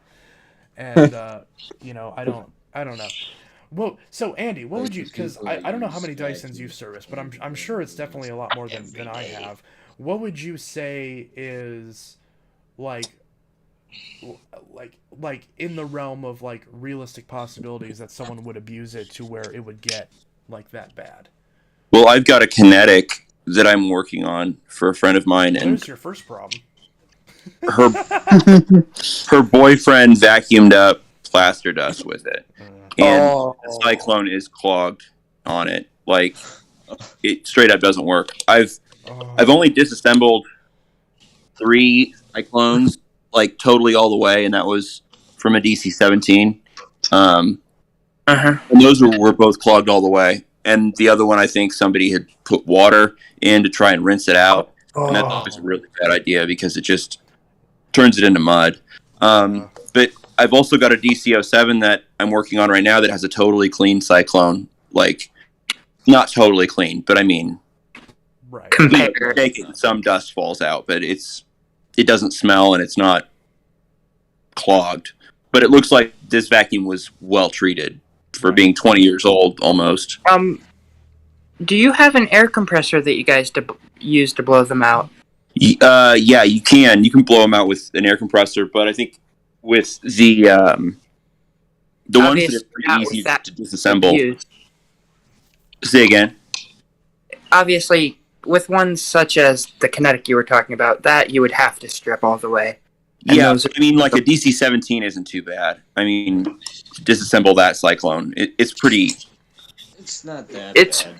It's not hard at all. I mean, it's like 8 or 9 screws, and then you kind of pop it apart, and then dry it and put it back together. But So that's probably the easiest Dyson Cyclone. Just pop the outside shroud off, and then there's Yeah. 4 screws holding on the middle part, and then there's 5 screws holding on the top part. One of the easiest you. I'm trying to find my screw tray because I just recently this DC-33 I've been working on, or I should say like it's done. I just need to get a clutch for it and slap it in there. But the I tore apart the Cyclone. I'm just trying to find where the hell I put the tray with all the screws. Yeah. So is your guys'? So I'm curious what your guys' policy on this, because my general take is, like, I'll usually disassemble like most Cyclones that I get on a Dyson, like if I'm gonna sell it. But then like if I use it, if there's no smell and there's no like loss of suction, like I'll leave it. Or maybe I'll just do it depending on like how bad it is. Like, do you generally like strip down every Cyclone you guys get just to see if it's bad in there in the first place, or do you usually only strip it down if it seems like it needs it? I usually personally look inside the Cyclones before and the shroud and see if it's bad enough there, and then I will decide from there. And usually, machines usually smell when I get them, and usually they have to be stripped no matter what when I get them. But that's just my area. I can't. Yeah, I wouldn't clean a Cyclone unless you had to. I mean, it's especially if it's for a customer and you're getting paid. If they're paying by the hour, or they're paying for the job or whatever, like that would be a pain. So I understand why people blow them out. But yeah, it takes a long time, especially to make sure everything's dry before it goes back in. Right. Yeah, about a day or two. Yeah. But I definitely wouldn't disassemble them on a whim for fun. I mean, I wouldn't either. This is my compressor for blowing them out. Yeah, I need to get myself an air compressor for sure. I don't use one. Air chuck or whatever they're called, or is that for a tire? This is a gun, a proper blowgun. Stick it up in there, and then you can get most of the dust out. Speaking of that, yeah, on a machine like this, I wouldn't strip it unless I needed to, but you can wash these usually just by taking the shroud off and letting them dry for 24 to 48 hours. These Hoover ones. Yeah, that looks pretty rudimentary, like as far as Cyclones go. Yeah. A Hoover like that I'll usually disassemble just because it doesn't usually take that long, and the cleaner it is, the easier it is to sell. So I know I just did that with a I don't know where it is. Oh, it's over there with a T series, the one that I just dropped a video on. So I just set that up, and I'm gonna hopefully sell that to someone tomorrow. But we'll see how that goes, because someone was supposed to buy it the day I recorded that, and they never did. Because people love to say that they want something, and then the second you try to meet them, they're like, nah. Interesting to say that. They backed it out. This is what pisses me off. People backed out my machines. Seriously. Yeah. That pisses everybody off. Yeah, like fuck themselves. Here's one of the Cyclones that's similar to the Kinetic in complication. If they don't want to buy a vacuum, just take it to the pawn shop. Yeah. Oh, where did I put the filter for this, or was I washing it? Oops. I need to take the airline to this one, because I think this thing last was used for baking soda. That's not good. Something that you should not use for Dyson or any bagless machine is do not put carpet fresh or baking soda down. Kills the machines. This one from... And there is no exception to that. Where is that magnetic screw tray? I don't know where I put it. I kind of need those screws to put that back together. Ooh, that weird Hoover one. Magnetic screw tray. Ow! disappeared. That just fell right on my toe. Ouch. Oh. Oh. Is my camera still on? Or do we show See. this Yeah. now? Here's. Let's get that in the light. But there's a reason we don't use these for fine dust. Yeah, it does. So I think this filter is going to come in handy for sure, because this will go in that Bissell. I might have actually already blown this out. I Mason don't misses the remember. Vacuum Collectors Alliance 2.0. Yeah. So I've got. Let's see. So in here, I got some of the Bissell parts and some of the Dyson parts. So that's Bissell. That's some random Hoover bags that I threw in there. Bissell. A random charging cord for some reason. Well, something also with vacuum maintenance. It all depends on your region and how much dust out of my tempo. you. Because this dock is a piece of shit. So I took that out. Yeah. Yeah, that. Because if you live in, let's just say, Arizona or Vegas, you're going to have a lot more dust and sand than you lived in, let's just say, Nebraska. let's just say, if you lived in Chicago versus Arizona or, Vegas, you'll have a lot less sand in Chicago than you would in Vegas. This was the belt that the person tried to put in the clutch, by the way. It's literally just a fucking rubber band. I didn't even bother trying to remove it. I just cut it and yanked it out. This is why it was making that, why it was ratcheting, because they tried to replace the clutch belt that goes to the brush roll with this. I don't know. Oh, the ratcheting sound is to tell you when there's a problem. Yeah, and this was the problem because they tried to put this in as the belt. Like, look at that shit. Like, how? Well, I want to know what. I don't want to know what crap they were smoking when they thought this was a good idea, and I need to get me some because that must be some good shit.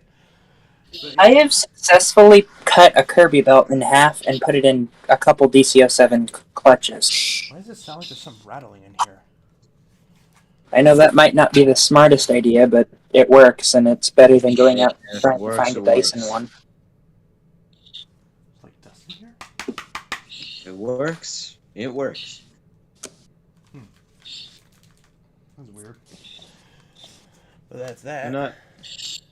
So I actually decided not to remove this part because I don't want to have to deal with this button and putting that back in. I just made sure to dry this part out quickly so that spring didn't rust.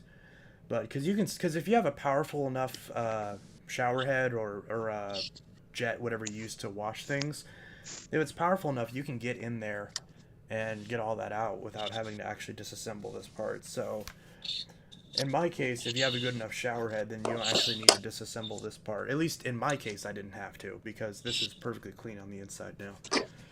So it would also help if you had a utility sink to wash stuff in, but I know not everybody has that. I don't have a utility sink. What the fuck?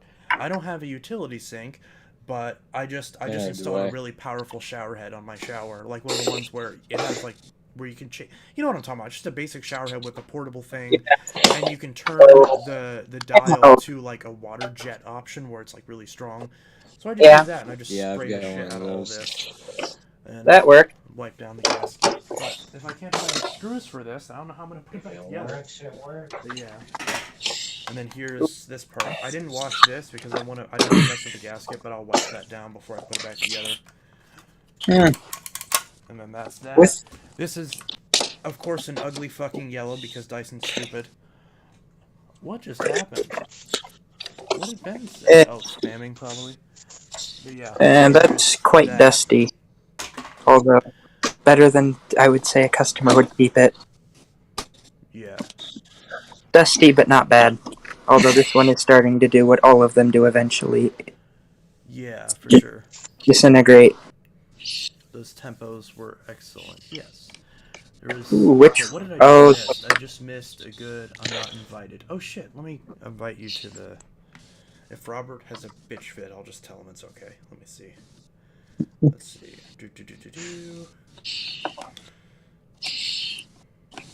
Ooh, you got a super chat. Oh shit! How did I miss that? It's literally orange.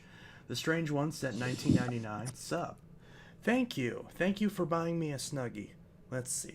Are those still 1999? I don't know. Whatever. Either way, thank you for the 1999. I really appreciate that. I will. If only I could just. If only I could just send that to Andy and be done with it.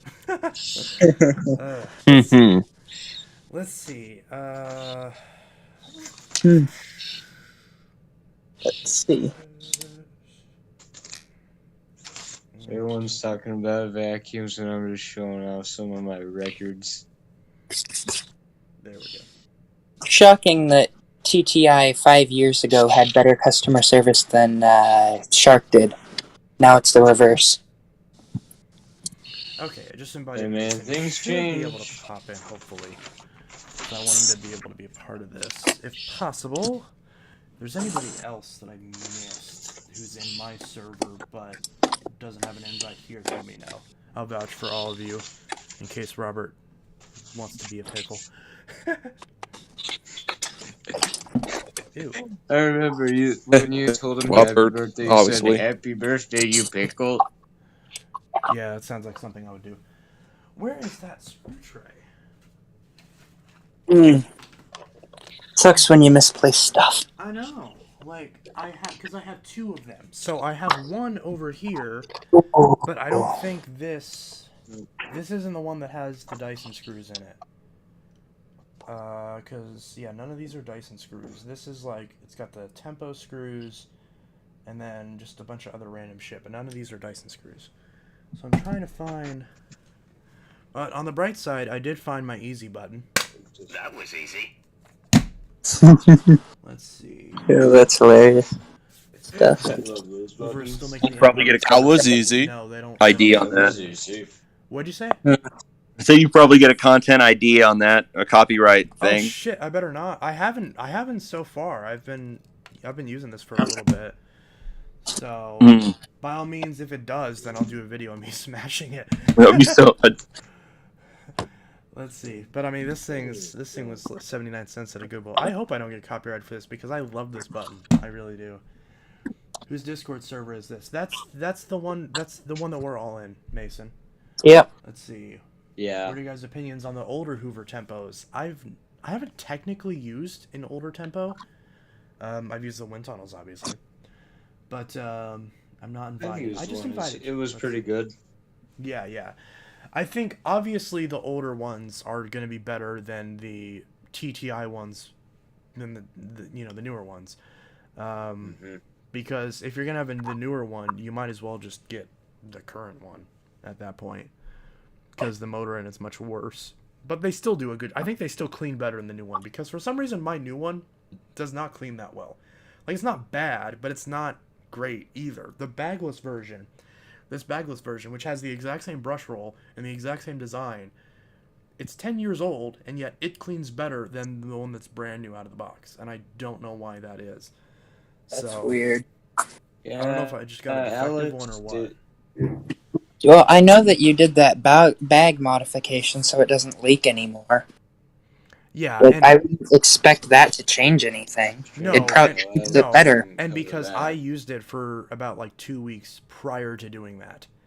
So the majority of the time that I use that, because I need to do a review on it because I'm pretty much done using it at this point, which obviously tells you how I feel about it. But the majority of the time I used it, the dock was on it. I just stopped using it because I noticed it was letting some stuff through the gasket, and it was in some way it was soiling the pre-motor filter, and I was like, no, I'm taking this shit off.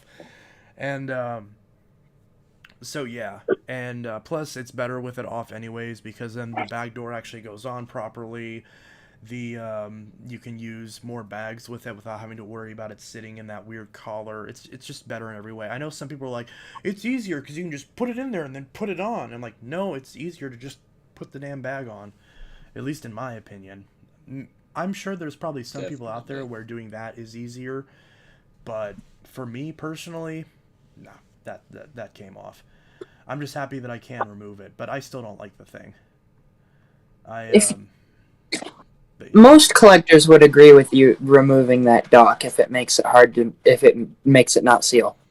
Yeah, exactly. Let's see. A paint can opener helps I with would. opening those cyclones if you ever do need to remove the screen. That's true. I've seen Alex use the paint scraper a good number of times, so I know that works. I need to get myself a good set of tools. I'd use a paint Once, scraper to scrape paint. yeah. Once, because obviously I don't want to use my bench in my basement right now because of the fact that, our dog is using it for her puppies. But once we find a home for them in like a month or however long it'll take, and I am able to use that again, I am gonna try to set up my bench down there with all my tools and whatnot. But we'll see how that goes. But yeah. But yeah, I still have not found that set of screws. Let's see. Let's see. I love the commercials that Hoover used to make like back in 2000, 2006. I'm not in it. Let's see. Let me just try and join disc. Is there see there was donation. Oh no. Don't press that button again, that's copyright. I don't know if it is. I haven't gotten any copyright claims on it. Plus, I usually end up delisting the streams after they're done anyways, because they're not really relevant anymore. But it depends. Yeah. A rubber band is a belt. That's never a good thing. No. Where did I put those screws? I know they're not in this box. But yeah. One thing... Okay, the bin's still cloudy. There's a random pack of peanut in there. There's still some like dust and stuff on this seal. I wasn't able to get that perfectly clean. So I'll probably just wipe that down with a disinfecting wipe later on. Ooh. Not perfect. Andy, have you guys finally decided on what you're using as the bench vac at the shop? It's still an Electrolux it's a what's it called? It's like a Silverado, I want to say. Oh, with the style sea bags. Yeah, the only reason I picked that is because, Stock of the bags is stock. Massive. Next to a Kirby, boxes and boxes of Kirby bags, but also boxes and boxes of Type C bags. And honestly, the Type C bags the paper bags are just fine. And the Electroluxes are quiet. Well, relatively. Not like as quiet as the Filter Queen, but Filter Queen is a lot more annoying to empty. It is, and that's the only thing. But, same with Filter Queen, cones are exceptionally cheap. But then again, if you've also, use what you got.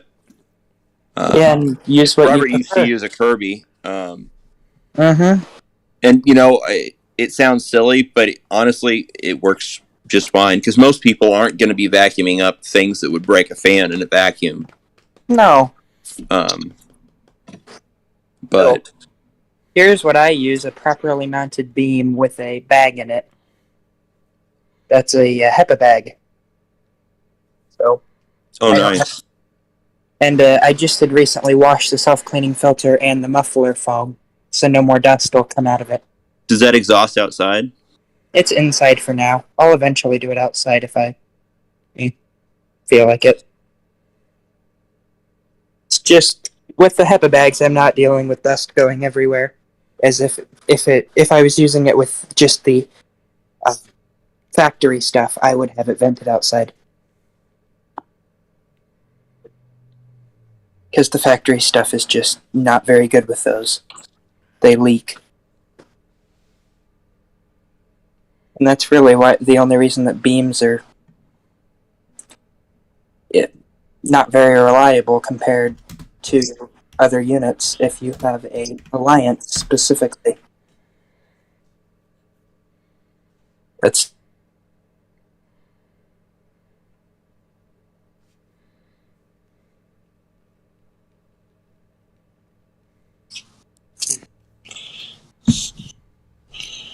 Okay, let's see. Where did I put this? I'm still at a loss as to where I put that screw tray. But I have a 35-foot hose going upstairs for now until I get the proper pipe. But this works, and having another hose, this works. Traced our older end on a Kirby G5 hose going to another Bosch hose for now.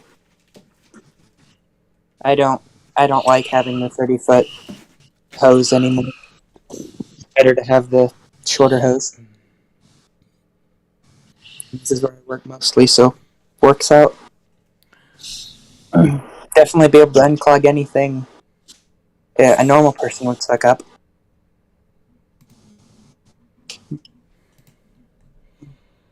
Looks like the In the strange back. one. It looks like the strange one sent another super chat. Let's see, 1999. 12 amp Korean whistles are the best vacuums. That's Depends on you. That's debatable, but the super chat is appreciated. Although for some reason, even though you sent 2 of them, only one is showing up in the top for some reason. Because the other one is worn away. That is a very Oh, debatable okay. thing. So it doesn't show all of them, it just shows the most recent one. That makes sense. Correct. Let's see. I gotta go peace. Yeah. Definitely. Let's see.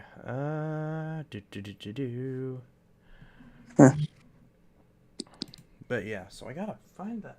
Because, like, I don't know how I'm gonna put this Cyclone back together if I don't have the screws. The security Torx bit set help that you purchased recently. These ones aren't security. These are just basic Torx. But those do help with the sharks, for sure. Well, did you buy the long ones or the short ones? I don't remember. The Torx. I think it was this thing, wasn't it? Yeah, it's this thing. It has a little extension. It's just this cheap little thing with like a bunch of bits in it. It does the trick. Yeah. But the ones that I have specifically, I purchased a specific one for Cyclone tearing apart, which this with a ton of Torx that are the long ones. Yeah, I need to get some of the long ones. But, and that's why I purchased this kit, and I need to find... Trying to order a Torx, not this big pack again, but some of them the Torx I've had have broken, and these are not the highest quality ones. Trying to find a better one.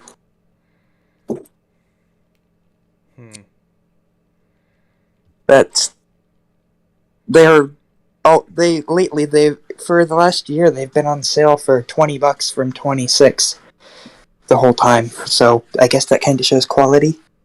Always being on sale. Right.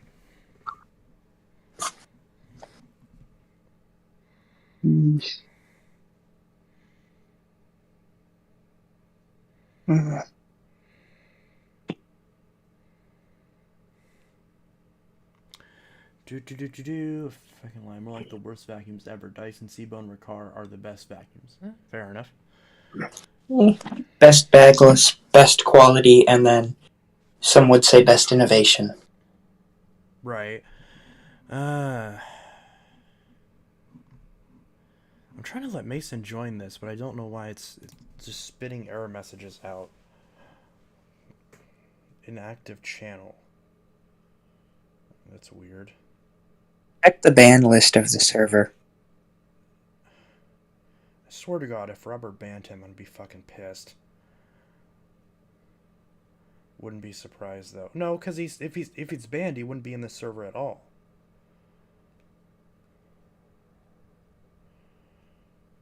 Yeah. What the fuck? I don't know.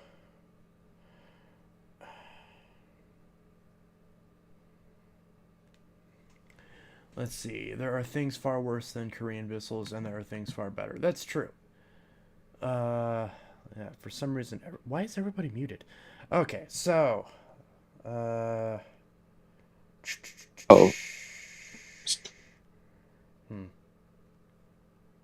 Yeah, I was like... Anyone got any fancy machines as of late? Or just anything new, honestly?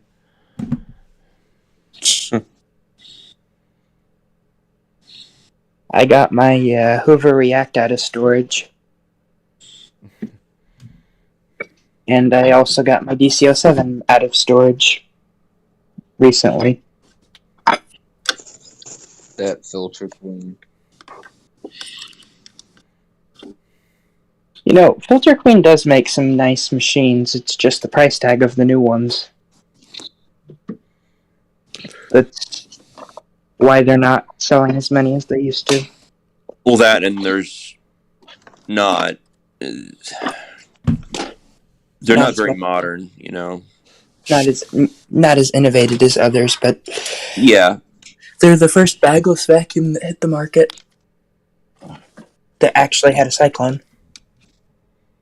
What was? Filter Queen. They technically have a cyclone. I wouldn't know much about filter queens. I've barely seen one. I mean, I've seen like one or two, but only briefly. Jesus! Mason just joined. They started There we in go. 1940 with the same filtration design they have now. That was a lot of blood, sweat, and tears to get in here, so don't be mean to me. I don't. I think everyone should be okay, but because I know that you're fine. But yeah, if Robert throws a bitch fit, then I don't know. I don't even know who Robert is. Oh, you don't know the backstory. Okay, well. I think I know. I think I've talked to him before on your server, but it's... Yeah, he's not very active there. But basically, Robert likes to fuck with people whenever they first pop in, which is understandable because one of the old servers that we all used to be in like ages ago got like shit canned really badly, and a bunch of people were being stupid in it. So obviously, everyone's trying to be super careful about new people nowadays. But obviously, yeah. I'm technically partial owner of this server, so I mean, I vet everybody that I let in here. So, but yeah, so. Yeah, because I was about to say I haven't done a thing to him. I haven't even talked to him for more than 2 minutes. Hardly anybody has, but either way, you're cool because I know you've been I know I've known you for like a few years at this point, so I know you're good. So, but yeah, have you got anything cool recently? Nope, just working on Abyssal as per usual. I think I spend more time working on these than I do using them. Yeah, I would say that's pretty accurate for me too. Well, same. I'm working this Abyssal Healthy Home. Oh, you got one of those things. That's cool. Yeah, that bitch is heavy. I don't like how heavy they are. Yeah. It's really bizarre. I had one. I think I had one of those heavy duties, but I had like. That was a while ago. Yeah, it was a few years ago, but I got rid of it because it was way too heavy. I mean, the name is definitely not a lie, and it kind of. We never did do a demo on it. That kind of sucked. No, because the truth is I just hated it so much that I didn't want to look at it anymore. Well, and it made that Pac-Man sound that you didn't like, so. Oh yeah. It made this really weird sound that was kind of interesting. It was probably the motor or probably a gasket somewhere. I don't remember. I haven't watched that video in a long time, but I know that it was like, I'll just fix it up and sell it and just be done with it. And I didn't want to do any real. I kind of wish I had like done a couple videos on it since there aren't that many out there, but obviously too late now. Let's see. Well, I am kind of out of luck. I'm out of graphite lubricant. Oof. I just got some Triflow finally. I know a lot of people have been telling me to get Triflow. I finally got some of that. Haven't had a chance to use it yet because I haven't had anything that needed it. But I was told to try graphite lubricant because it doesn't attract dust and nasty crap, and you know. There's probably more than one solution. But yeah. Let's see. Currently I use spray silicone, but I'm going to be changing over to Triflow. Matter of fact, I actually learned the graphite lubricant thing from Jack. Huh, neat. I know Jack is probably the only one out of us, or at least out of him and I, who would actually work on a Abyssal motor and take it apart. I would never work on one. I don't really take them apart. I'll take the fan cover off and clean the fan, but I never really bother tearing them apart all the way down to the bearings because they're not worth it. I've never actually had the I'll tear them way down. I've never had the bearings go bad on Abyssal, as I have had the fans completely shit can. And I've never Because people just don't know how to take care of their stuff. It's just, it's just an unfortunate thing. And then by the time I get it, it's, might as well toss it back in the trash. That's a lot of machines that you trash find these days. Although I found some decent machines. I found a Kirby in the trash that was decent. I don't like Kirby's though, so I'm probably just gonna sell it the moment I get it cleaned up. I like Kirby's. I just don't love using them all the time. And that's the issue with them. Honestly, Kirby's are the machines that nobody will really want to use. I have a somewhat functional back. Not really, but it works. So I'd rather keep it that way. And they're Like, I'm very able to get loud. up. I can get up at least, so, if I can, Chance, that person donated another $20. I saw, yeah. That's kind of interesting. You got enough to buy a Bissell. Oh God, yeah. Well, I mean, because he sent 20.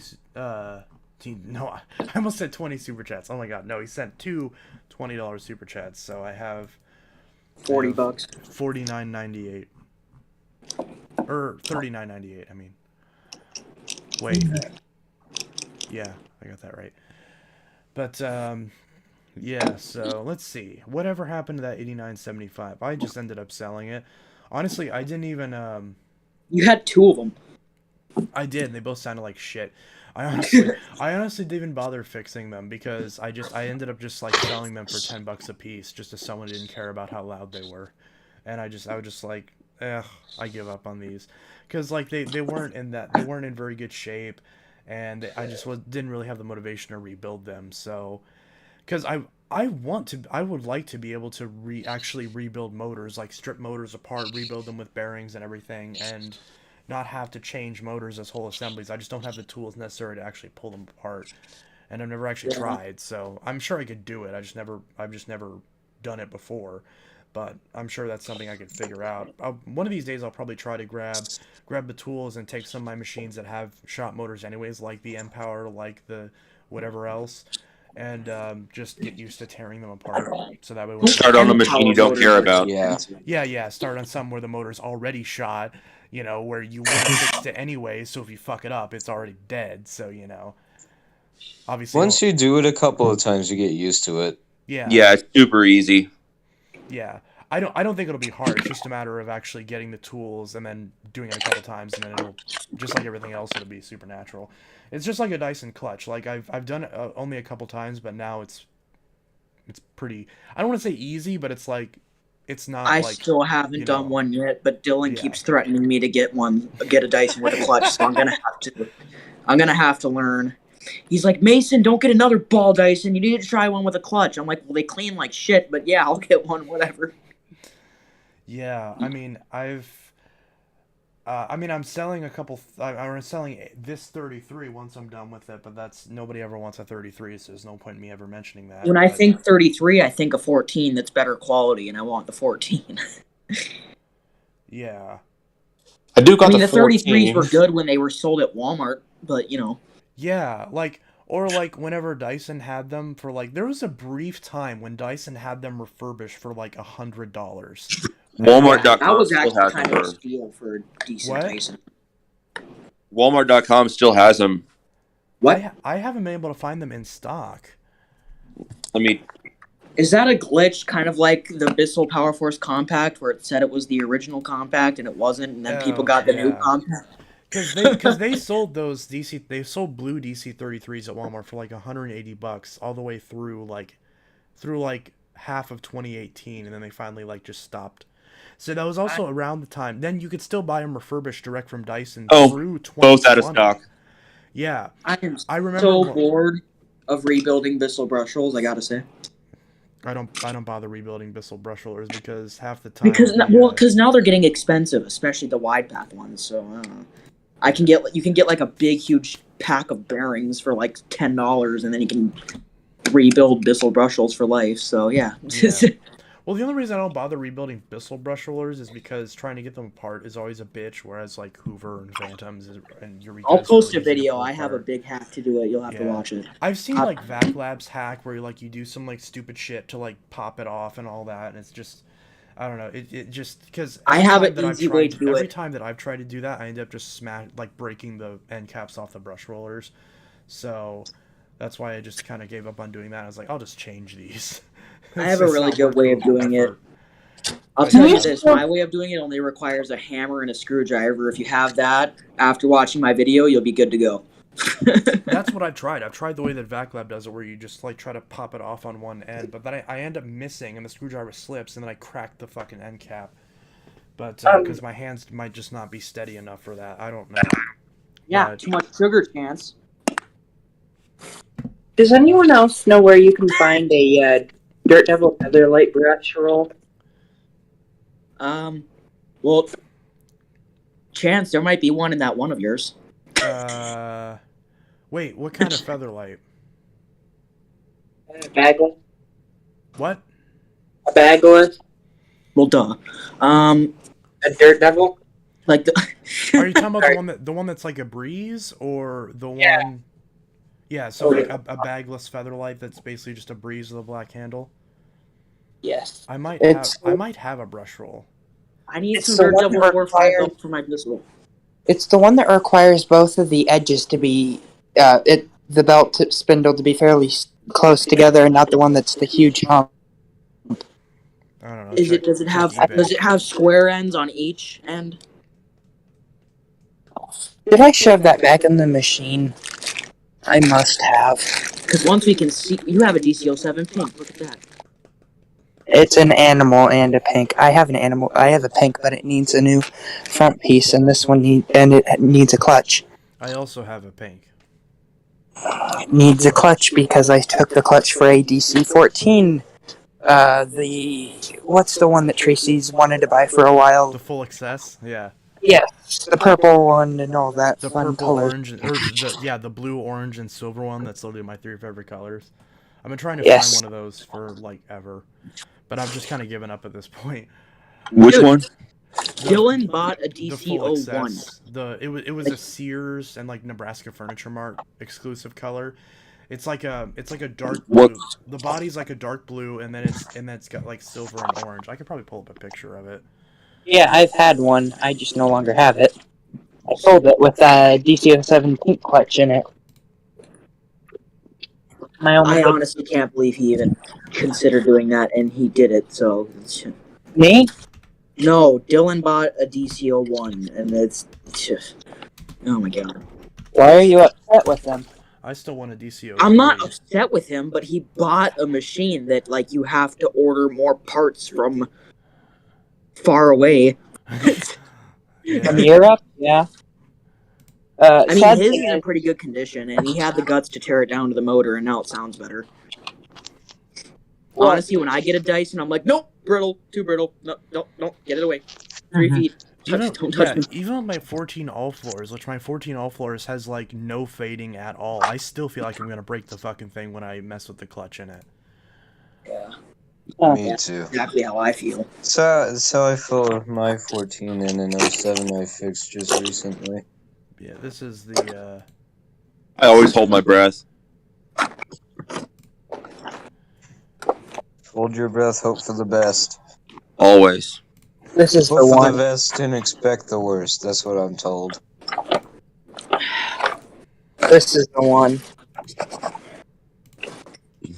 Oh, that's not it. God damn it, I hate these goddamn Bissell freaking Cleanview 1-pass pieces of junk. Yeah, I can tell older Cleanviews are better than newer. Well, I love the one that Chance has, but he won't sell it to me, so it's it's an unfortunate thing. Which one? It's the Cleanview 1-pass, the purple and black one that you refuse to sell because it's the best Cleanview ever made. Oh yeah. Damn it! I wish I had known you wanted one because I found one at a thrift store a while ago, but it was in kind of rough shape. I have the thing, but it's the one that came after that with the orange accents, and it's not. Because that one has the shittier motor in it, so. It's the shittier motor, it's the shittier build quality, it's just everything. I'm trying to. Where's that damn? Because I just downloaded a picture of the full excess. I was gonna post in the voice text so Andy knew what I was talking about, but now I can't fucking find it. Or is it in downloads? Oh, here it is. Okay, that should be it. I'm gonna put myself on mute so you guys don't have to sit and listen to my impact gun. There we go. That's the one that I'm trying to find. Like, Well, in this picture, it there's looks the purple, but I don't rain. know if it's actually purple or if it's blue, but in some pictures it looks blue, in some pictures it looks purple. But yeah. Eyes, when I had it, it looked in between the two. So, blurple, basically. Yeah. But yeah. A bit, it's purple and blue, so. Yeah, blurple. Or blue. Okay, I gotcha. Yeah, I've got the floor. I think I have the floor tool for that. Ooh, fancy. Or no, the turbine head. I have in that color. Oh, yeah. Yeah. Cool. Nice. I do like that color. It is pretty. Yeah, it's certainly my favorite. See, if I was it's my favorite 14 along with the complete, which the complete is the one where it's just all silver. Oops, sorry, bumped the microphone. Where it's just all silver and then it has like a couple of purple accents. I love that one too because I love just an all silver Dyson. I think that looks really cool. I'm kind of interested in the what is it? The full kit, the purple and aqua one. Purple and aqua. What? It's That's like not the full purple kit. and teal. Purple. Or and no. teal. It's like light blue and dark blue. And that's It's called a full kit, Chance. A 14? Leave me alone. Isn't that on the 07? Oh, that's the 07. Yeah, okay. I was like... Yes. Yes, that's the full I guess I kit. should have clarified that. Oops. Yes, because the full kit on the 14 is white. And I do still want to find one of those because... Well, because here's the thing. Because I want to find a complete because that's one of my favorite colors. I want to find a full excess because that's one of my favorite colors. I want to find a full kit because that's the first Dyson that I ever owned was a 14 full kit. And then I already have the 3 main units, so I might as well just collect every fucking 14 color at this point. Because at that point I already have most of them. And then I want the full gear because it looks like the toy that I had as a kid. Where it's got that light purple colored plastic. So For me, the first Dyson I got was a DC-16. That makes sense. The little handheld thing. Yeah, I still have it, but it doesn't work, of course. As none of them do.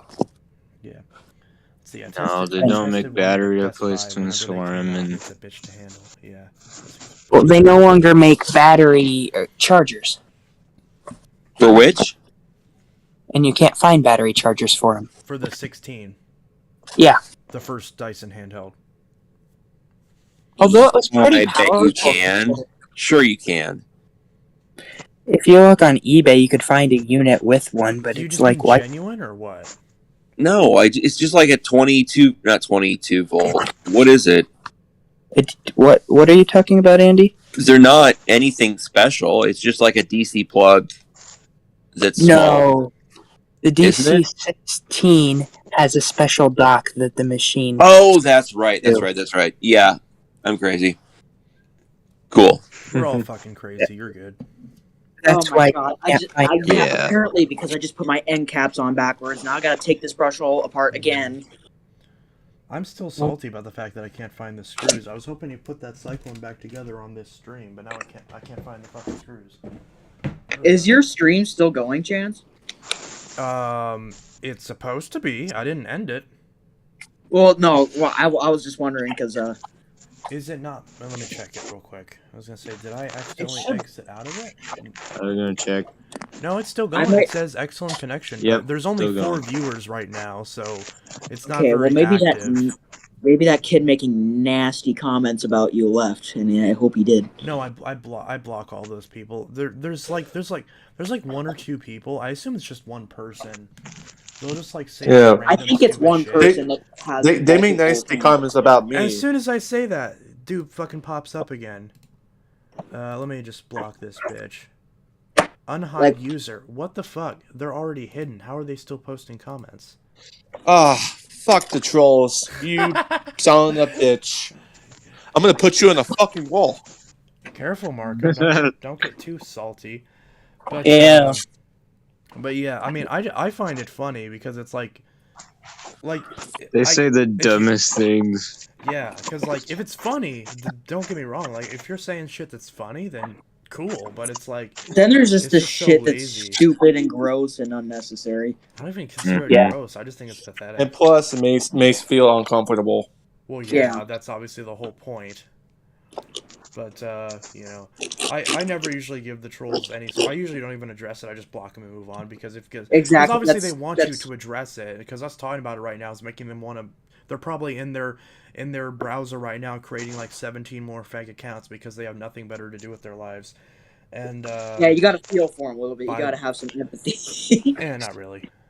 Because I mean, I've been at low points in my life, but I've never thought about yeah, like, exactly. I was kind of being because again, like, it's not even funny. Like, if you're making jokes, if you're making like, you know, like if you're trying to say something funny, and maybe the joke doesn't land or whatever, funny that's if you one want thing. to say something funny. But I don't know. It is what it is. It doesn't really offend me or bother me because I don't really care. It's just like, oh, it's cute. Just another few clicks I have to make, and there you go, taken care of. Let's see. I have a feeling I think I know who it is, but I don't want to make an accusation. Ooh, okay. Well, whatever. See, I don't like that crap either. No.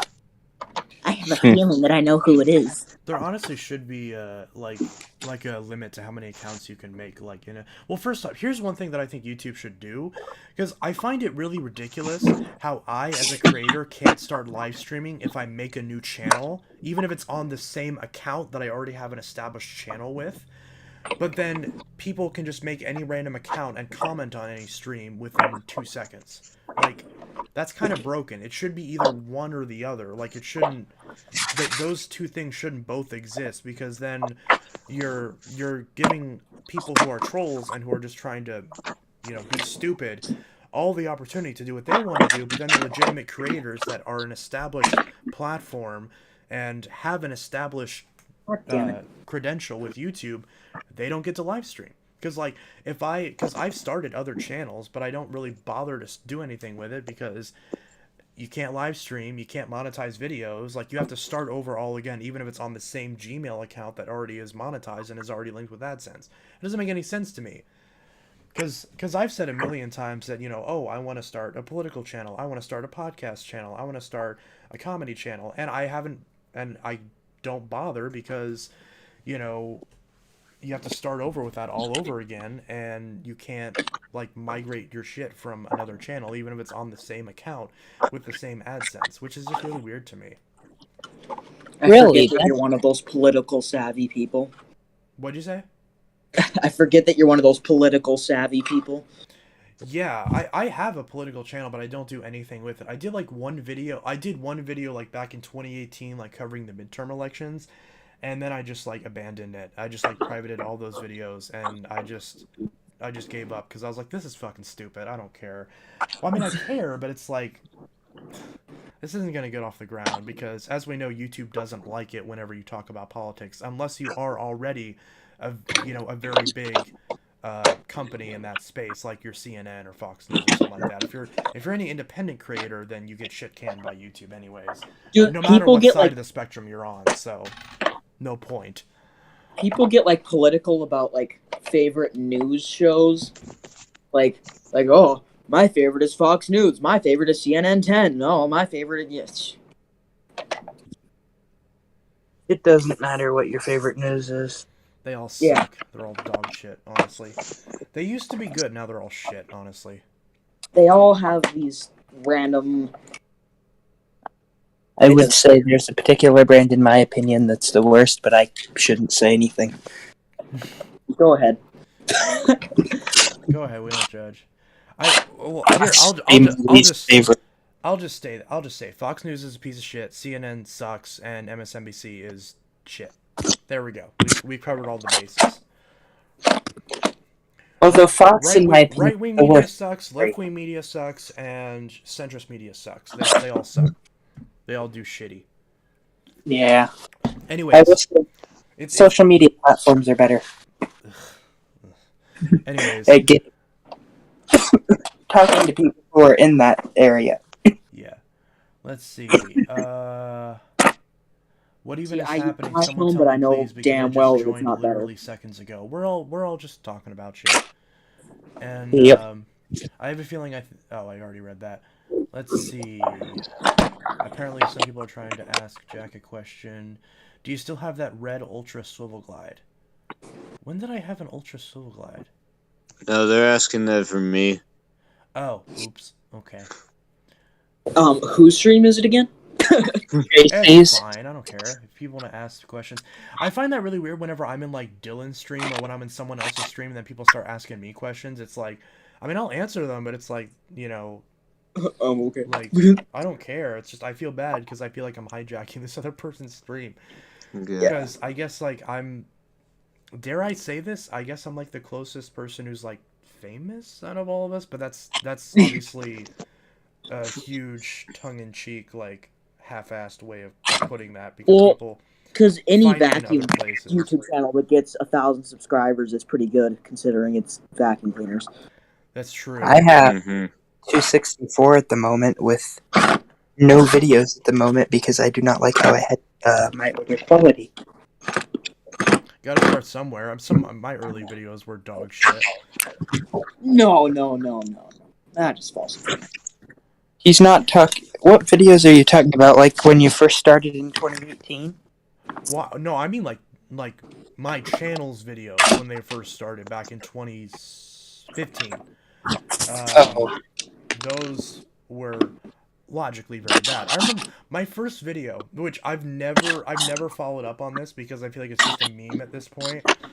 Like my first video was me like unboxing 3 things, and I'm like, I'm gonna review this shit, and I never did, and I never fucking did, and it was like a couple like little bits of like tech stuff, and I never reviewed them, never did any videos on them. And now it's just like a meme. It's like a joke. Everyone goes to that and is like, this is the first one. And it's like, okay, that's cool.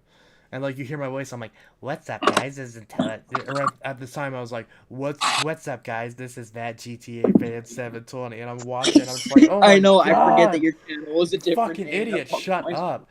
But here's the thing. Even though I know that video is a piece of shit, I still leave it up because it shows that it's like, look, you gotta start somewhere. And, Oh yeah, come on. My old channel was called Little Brother. I mean, like, Jesus Christ. I remember that. Ugh. Yeah. Sorry, that was mean, but well, because my brother, my older brother, had a YouTube channel, and it was kind of just like, I don't know, it was just a fucking. So when I started a channel, it was more or less just a. Even though I was filming something totally different, I mean, he was filming, vlogging and shit, and I was okay. So here's my new vacuum.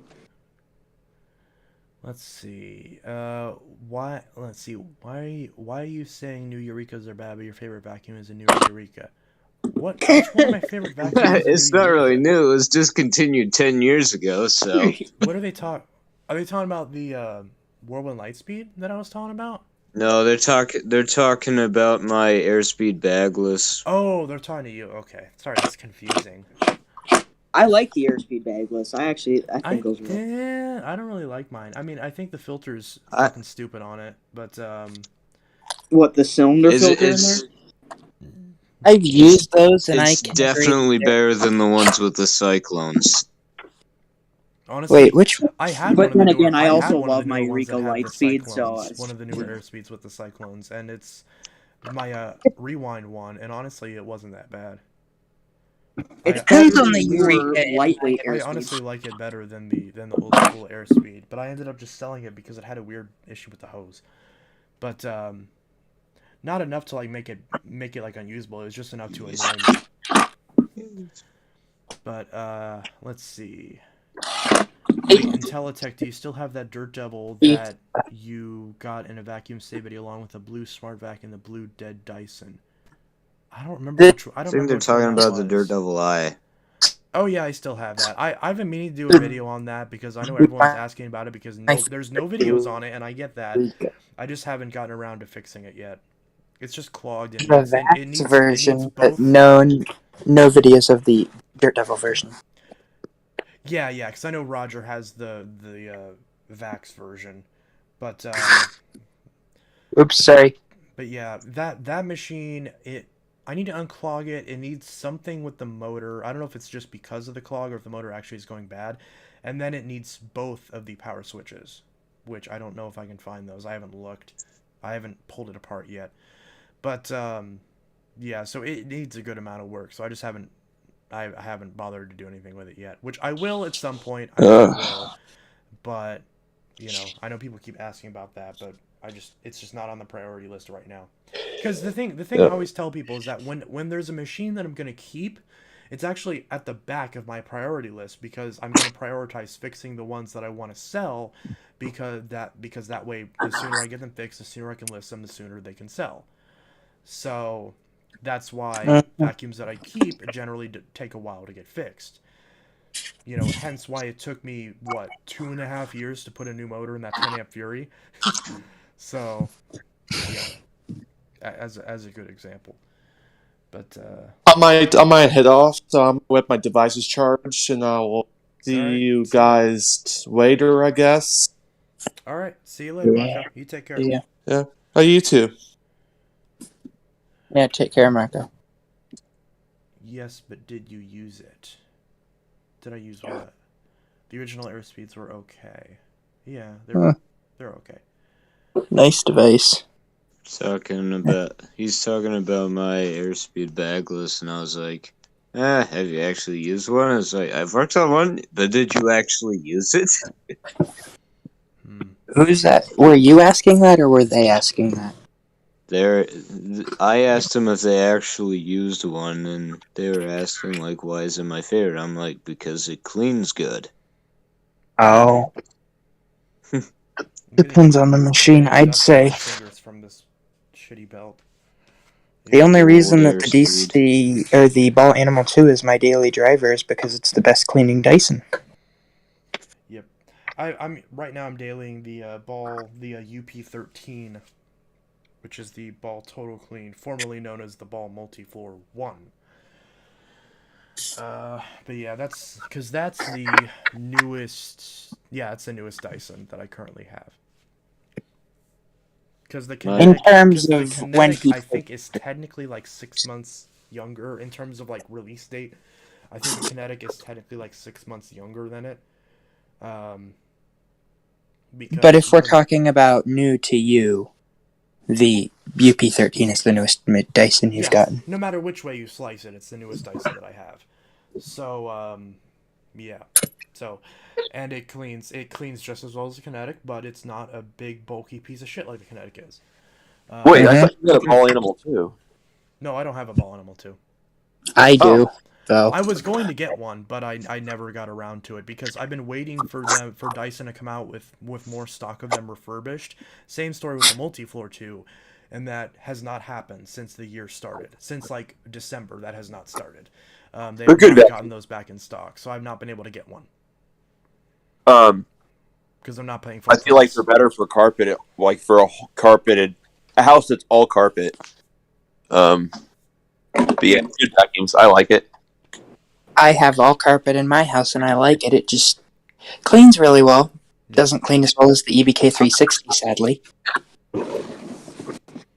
No, and I wouldn't use it if, like, I've got all hardwood floors, and I've got like one room that's carpet, and I vacuum that with a regular vacuum, but I would never use a Dyson on hardwood floors, even with the brush roll off. It's just too loud and unwieldy. My house has all hard floors too. That's why I bought a Vertex. Yeah. Ooh. I guess a Vertex is good, although I wouldn't. 1974 Eureka. Yeah. Yeah. That is the one scenario where I would recommend one of those duo clean sharks. It's like if you're dead set on using an upright and you have like all hard floors and or the few carpets you have are a very low pile to where shitty carpet performance won't matter because it's a low pile, then a duo clean shark is probably your best bet. Kind of embarrassing that my Vertex passed the Kirby's in a deep clean test. I was pretty disappointed. I still don't know how the hell that happened, but I'm not going to. You have the head adjusted right on. I'm not going to talk shit until I get a Vertex myself. So, yeah. Yeah, I'm not.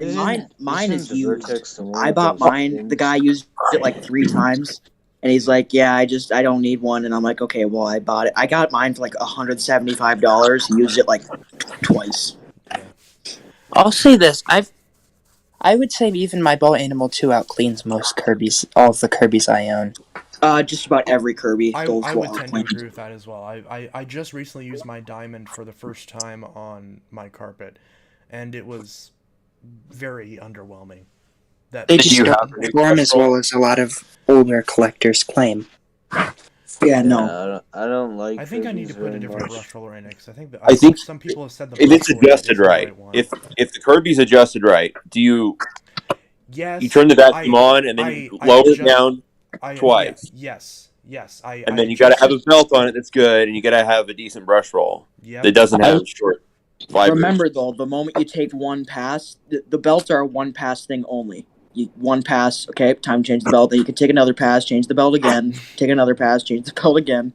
And then at the fourth pass, you have to replace the brush roll on the fourth pass, and then the fan comes on the fifth pass. It's their shit. Yeah. Well, that's only if you vacuum up the requisite roll of pennies. Oh no, fine dust kills the fans. It's. Well, I will say Don't that on suck that up the wrong Kirby, things I with put a a brand new Kirby. belt on it. The brush roll is good. It might not be like the correct type of brush roller, but it is in good condition. It's a good brush roller, and I did adjust it properly. Everyone tells, from what I've heard, maybe this is wrong, but what I've heard that the correct way to adjust a Kirby is you adjust it down until you hear the motor change in pitch, and then you press it one more time down. From what I've been told, that's the correct way to do it. And that's what it says in the manual, so I would have to imagine that's the correct way to do it. And that's what I did. I do it until it feels like it's. And it wasn't bad. Don't get me wrong. Like it picked up everything that was on the floor, and it. My thing is my Kirby's don't seem to lift up the carpet pile that well. That's what I've noticed with my Kirby's. They don't seem to lift the carpet pile very well. Yeah, and it's just not. It's not like a Kirby is not, in my opinion, a Kirby. If you. In your my newest opinion, ones can get up to in my humble opinion, if you say, "Oh, I need to deep clean my carpets," and then you go to your closet and you pull out a Kirby, I'm gonna fucking laugh at you. I'm just being honest. I'm gonna fucking laugh at you. But same thing if you're like, "Oh, I need to deep clean my carpets. Let me go grab my shark." I'm gonna be like, personally, if you oh, that's cute. Personally, if you want a vacuum, if you want to have a vacuum that you just want to have in case you need to deep clean your carpets for carpet cleaning or something, have a Hoover convertible or a Eureka FMJ sitting somewhere. FNG. FNJ. I have a Eureka FNG I use for deep cleaning. Yeah. Because even though all of my sharks have passed on a deep clean test, that doesn't make me feel like they clean as well as any. Okay, it passed on the deep clean test, but it doesn't feel like it cleans well, so no. I always get weird. Because there are machines like that. There are machines that for whatever reason they just they seem like they would clean well. There are some machines that have like good agitation. They seem like they clean well, but then you actually use it on your carpet and you're just like, did this even do anything? Yeah, I know. That's what I was like. And that's what a Kirby feels like to me.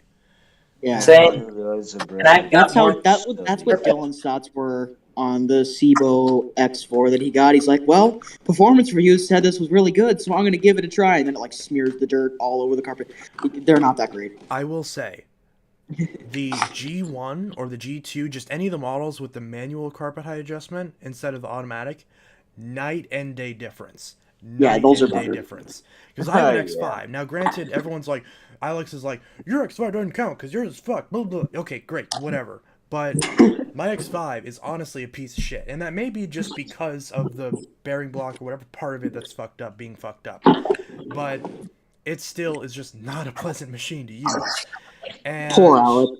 He completely goes into ignorance mode when someone talks crap about a SIBO. Oh, well, look, I don't have anything against Alex. I'm not here to make fun of Alex. I'm just saying that. Well, here's the thing. The one thing that I will say that Alex did say about the SIBO that really irritated me is whenever he's like, get a SIBO because all the shit that you use has terrible filtration. Even your Dyson, it's terrible. Get a SIBO. And then I get a SIBO and I'm like, hey, the bag is full and the bag is literally stained with brown shit and there's hair on the outside of the bag and this is a genuine SIBO bag. Is my bag defective? And he's like, nope, that's normal. And I'm like, what the fuck? It's not the bags that filter on a SIBO. It's the long filter. Which is great because that means that I have to worry about keeping the entire bag chamber clean. Whereas on my $50 Bissell, I put the Clean Fairy bags in it and I can pack the bag full and the bag has basically no Dude, that's discoloring literally what on I'm it. saying. I run HEPA bags in my Bissell bag machines, and I never have to clean the bag chamber. The HEPA filter lasts forever. It's insane. I literally never have to do anything. Yeah, and here's the thing: Clean Fairy does make bags for the Right. SIBO, and I'm kind of upset They make them for the because smart vac too. because I went out of my way to buy the genuine SIBO bags, and Same. I spent a good amount of money at an actual vacuum dealer to get genuine SIBO bags because I was told that they filtered the best, and I'm very frustrated about the fact that I wasted all that money and didn't actually get the superior filtering bag. Now, granted, I'm gonna buy some of those Clean Fairy bags because if they work as good as they do on the Bissell, but in the SIBO, then those are gonna be the bags that I use, Well, assuming they and fit in the dock correctly. I just found out that they sell Clean Fairy bags for the smart vac too, which I did not know, and I didn't now know I'm that very either. I will definitely be getting those for my mother-in-law's 4870. because Whenever she runs my out of smart bags, vac. if I that's the found I case. have HEPA bags for my smart vac too, but they're not Clean Fairy ones. So the moment I run out of those, I'm still going to need HEPA bags. Right. Because I was daily driving my smart vac at one point, and the HEPA bags made a huge difference. Oh, HEPA bags on any machine makes a difference. Yes, indeed it does. Except for SIBO, because their paper bags are better than their HEPA bags. What? What? What? They are. No. Even on my SIBO, I've used baking soda with it, and dust did get past the filter. The bag. I think you gave a chance a freaking seizure. It's true, though. They have a better lining, and then they've got two materials instead of just one thin material. Because it's just like the older Kirby bags, the paper Kirby bags, if you've ever handled those. Okay. So let me. Are you talking about the ones that look like paper bags, but they're actually like the HEPA material on the inside, the Kirby bags? Yes, and if you're using a SIBO, SIBO currently only has a one-layer HEPA bag. If you had the paper bags, you'd actually have more filtration. Because they're the older style, like the Kirby ones. But what level do the paper bags filter to? What? To what level do the paper bags filter to? Same as the Kirby ones. No, I mean like what I'm a size particle? SIBO? I don't remember. Yeah. I've not seen them publish specs on that, but I know. And that's just me. I've not seen it, but I know. We need specs. We need specs here because I've never heard someone say that the paper bags work better than the HEPA bags. With SIBO, I've actually personally used it with baking soda, and dust was all in the bag compartment. With paper bags? HEPA bags. Why were you vacuuming up baking soda? Why were you sucking up baking soda? Cleaning a carpet that needs replaced anyway, Oh, well, and getting rid of odor. it doesn't even get rid of odor. I don't understand. And then I went over it with the Kirby, and then I finally went over it with the Central Vac, and I think I got all of it. Oh, I mean, I do agree that there's no reason to vacuum up baking soda, but at the same time, there's also no reason why that bag should have let the baking soda through. Exactly. So My Central Vac will have a little bit of seepage, but it's a 2-ply HEPA bag, and it is a very powerful vacuum. Right. And I suck up baking soda in it and deal with customer drywall. I'm annoyed because I spent $80 at my local vacuum store to get a brand new brush roll and HEPA bags for my X5, only to find out that they're both fucking useless. oh, that's much better. Oh, dear. Fine, I just had to clean that lens. Okay. I would personally say if you're buying SIBO parts, go through Amazon. Yeah, I want to be nice and support a local dealer. I mean, not local by comparison. It was in Indianapolis, but whatever. You know, it's just like, what the fuck? Hey, Chance, do you have a new screen protector? No, not for an iPhone. Oh, come on, man. Well, actually, what kind of iPhone? I might have one. iPhone 8. I probably have one at my dad's. I don't just have a like, shit ton of- you I toss don't have that a in shit with ton the of Hoover wind tunnel? cases. Huh? Just be like, can you toss that in with the Hoover wind tunnel? You know, If I even give you the damn wind tunnel, I haven't put the cord on it yet, but I have cleaned it up, and it cleaned up pretty good. It looks pretty nice. Yeah. but I know you shouldn't be sucking up baking soda, but The SIBO bags should not I let them. can't talk. I vacuum up carpet powder all the time, but I also Ooh, that's something I'll never use. Baking soda is less fine than carpet fresh powder. What? I don't use any of that. If I'm going to use a carpet powder, I use Zorb. Yeah, I've thought about getting some of that. See, Or the SIBO powder, but I don't know if they sell that in the States. I think they do. Talk to people always Alex, tell he's a me, dealer. Oh, Mason, don't use Oh, carpet no, powder. they do, don't-" because I saw Matt using some. So, yeah, I think they do sell it in the States. They constantly tell me don't use carpet powder, but never once have I had any of it get to the motor or damage anything. I don't know. I've seen it. But here's the thing: I also clean my machines. I constantly clean them, so that's why it survives. You're constantly getting the stuff out of it. Exactly. If you're going to use carpet powder, clean it out. You're not supposed to fucking leave it in there. It literally says it right on the container. Now, I'm also not saying don't say it like performance reviews. He told me I have to get it professionally serviced now. Yeah, he's like, if you use the carpet powder, you gotta get it professionally serviced. Okay. I think he's just saying that for like most people, like most people that are gonna half-ass it if they try to do it themselves, or not even know how to like take it apart, or if they do, they're gonna fuck up their vacuum. I also don't use a whole container per vacuuming. A whole container lasts me months.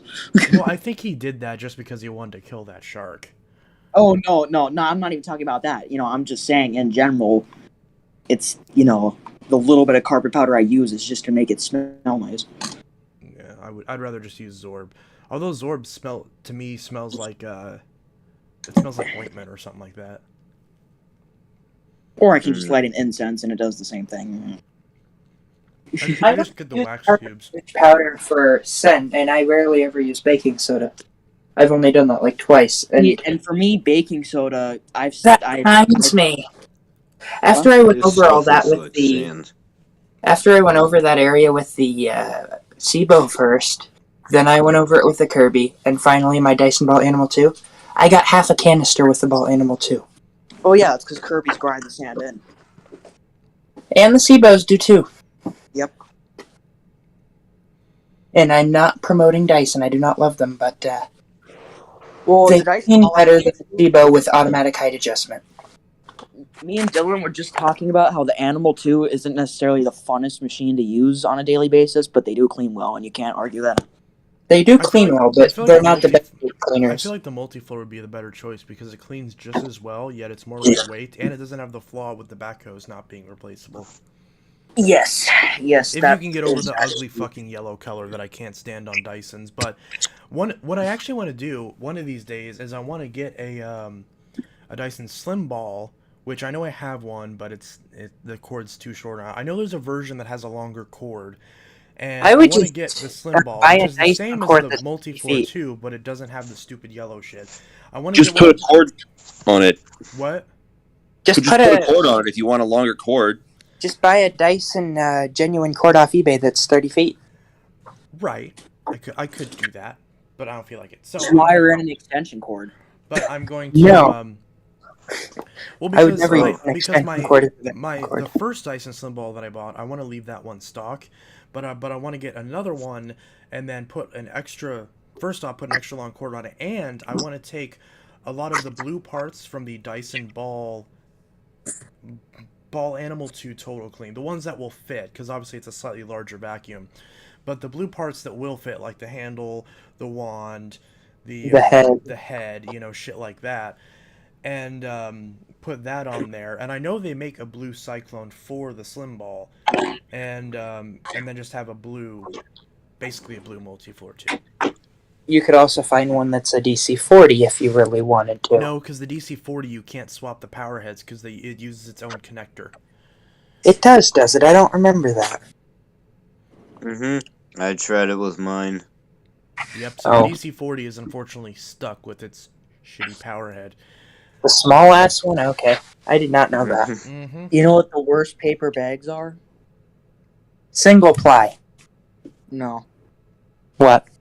Febreze bags.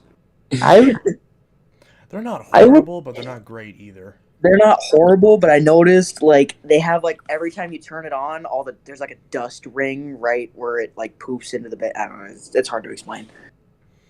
Definitely the paper, Great the value generic bags are paper worse. bags that I've had the best experience with was the Arm & Hammer bags. Yes, I've used those constantly, and like if I can't find HEPA bags, that's what I toss in there. Because in my Power Force, Arm & back whenever they sold them at Walmart, that was the bags that I put in my Power Force. Because when I'm a 8-year-old kid, I can't really go online and buy HEPA bags. So every time we go grocery shopping, I'd save up $8 and I'd buy a pack of Arm & Hammer bags. And I never once had to clean the inside of that Power Force the entire time that I had it. I think those are made by Electrolux, weren't they? Yes, I think so. they were. Yeah, actually. So This is my I don't know if they daily still make driver. There's them. not a thing on here. But yeah, so that Bissell was perfect on the inside, and I did a couple years ago. I did clean it out just for shits and giggles, and but yeah, that thing still runs brand new, and it's from 2005. It's when I got it. It was like 2 years old. It was clogged up. I paid $22 for it back in 2008. And that thing's been other than the pedal release breaking on it like they love to do. That thing's been a real workhorse. And so yeah, I get when people say, oh, those missiles aren't the best, because they're not, but they're not that bad, and there is a reason why I still like them. And I don't understand it whenever viewers get frustrated with me, because whenever I do a video on a Bissell, then a bunch of the premium vacuum snobs get pissy at me because they're like, that's a piece of shit, throw it away, use your SIBO instead, throw it away, That's what you've been collecting since your channel started. That's what you've had mostly since your channel started. And then on the other end of the spectrum, when I do a video on my SIBO or whatever else, then people are like, oh my god, you're abandoning the small collectors, you're being such a snob now, blah blah blah blah blah, why are you using this stupid overpriced shit? Dude, just take a look at your vacuum room. You have one of everything. You can't fucking win either way with these people. But yeah, you've got it's different people in both scenarios, but it's like, hey, I can like both. I can recommend a $40 or at this point a $60 Bissell Power Force, and I can recommend a $700 SIBO G1, or I guess now it's the G4. But because guess what? They're both good machines. Yeah. Like, Although SIBO bags are harder to come now by I want to in get a a good. SIBO G series just to see what it's like. I'll eventually get one. Yeah, because SIBOs have that funky dock thing that makes them slide on there. Yes, the thing I like about the SIBO is one of the few machines where it actually has like a quality bag dock. Every other bag dock that I've found so far, I know some people are like, what about the Miele? I know I'm going to get the fucking Miele. But I like the bag dock on the Smart Vac. It's actually fairly okay. It's not perfect, but it gets the job done. I forgot about that. Yeah, that one's pretty good. I forget about the Smart Vac because when I think of Eureka, I think of the Victory, and the Victory is dog shit. I know the thing doesn't even make it into the bag. Like the thing doesn't go through that little rubber seal in there. It's hard to explain. It's horrible. I have a brand new Victory that I got from Babs, and I remember that like I used it like once or twice. Brand new bag in it, brand new machine, new old stock. Wait, and what? There was coarse debris in the fucking pre-motor filter. After using it, when did you get a new old stock Victory? I did an unboxing video on it like a year ago. You did? I didn't realize that was new old stock. The black one? Yes, it was in the box. It was brand new. I didn't fucking realize that. I guess not brand new because he opened it first and used it for like 2 minutes, but still, it's basically brand new. Yeah, no, I get sure it works. I wasn't paying attention. But yeah, so it sucks because, I guess it's kind of good because it's a collectible anyway, so you really shouldn't use it, but it's like, I love using that machine because the backsaver handle is actually really nice.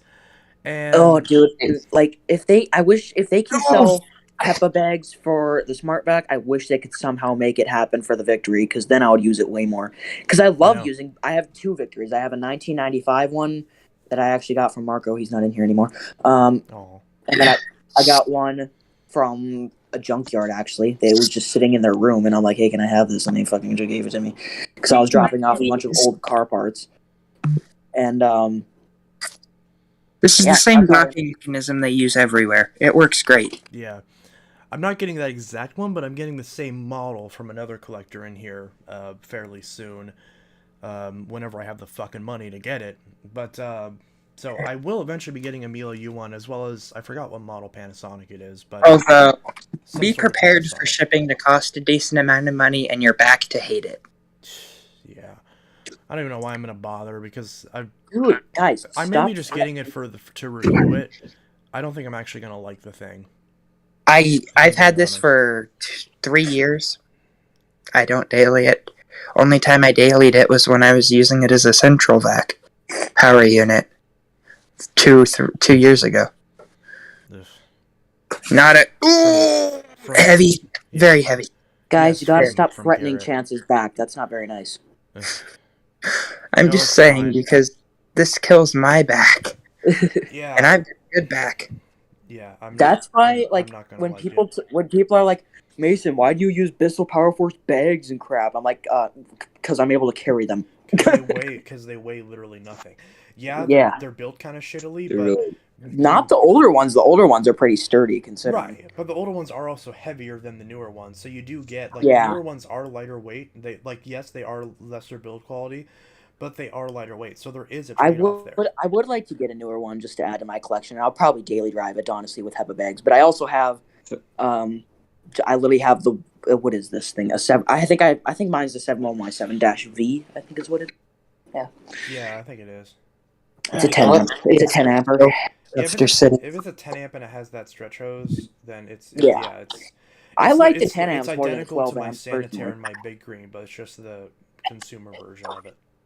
I think this has been sitting for about 6 months. Oh god, the pedal won't even open. Oh, that shows how long it's been since I've used it. That's great build quality. And this is the Miele where I Insane. complained about the motor sounding funny in a video.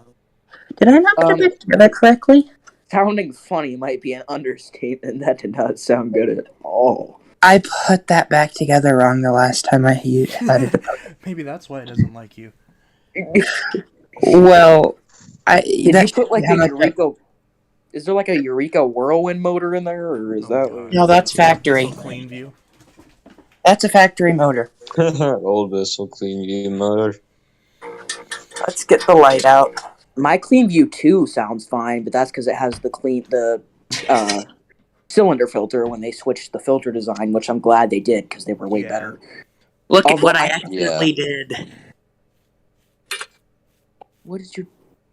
Yep, I put this piece of plastic on the outside and didn't put it together right. I'll be right back. I'm gonna try to find that stupid screw tray. Is that bag door halfway off, or is that how it is? Oh, Halfway off because one of the sides is missing. Oh. And you can see how clean it is because I cleaned it out the last time, but I did not put it back together right, and that shows because I don't use this. Yeah, I wouldn't use it much either. I don't touch that German stuff. I prefer the canisters over the upright. I see why they discontinued it. Jack is happy with his Eureka airspeed, and that's all he needs. Eureka F&Gs and Eureka airspeeds and whatever. Old. Well, yeah, and you also just got that Eureka Maxima. You got an original Maxima. Freaking lucky.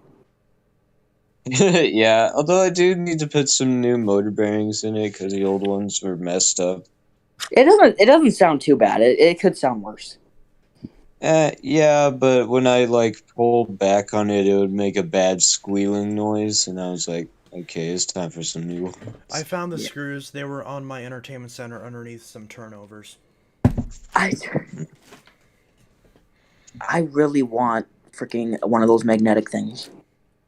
I got a 2-pack of these on Amazon for like $8. They're like nothing. Just get them. I know. Everybody should own one. It's not a money issue. It's me having the energy to go onto Amazon and buy them. I'll just send you the fucking link after we get off this call. Jesus Christ.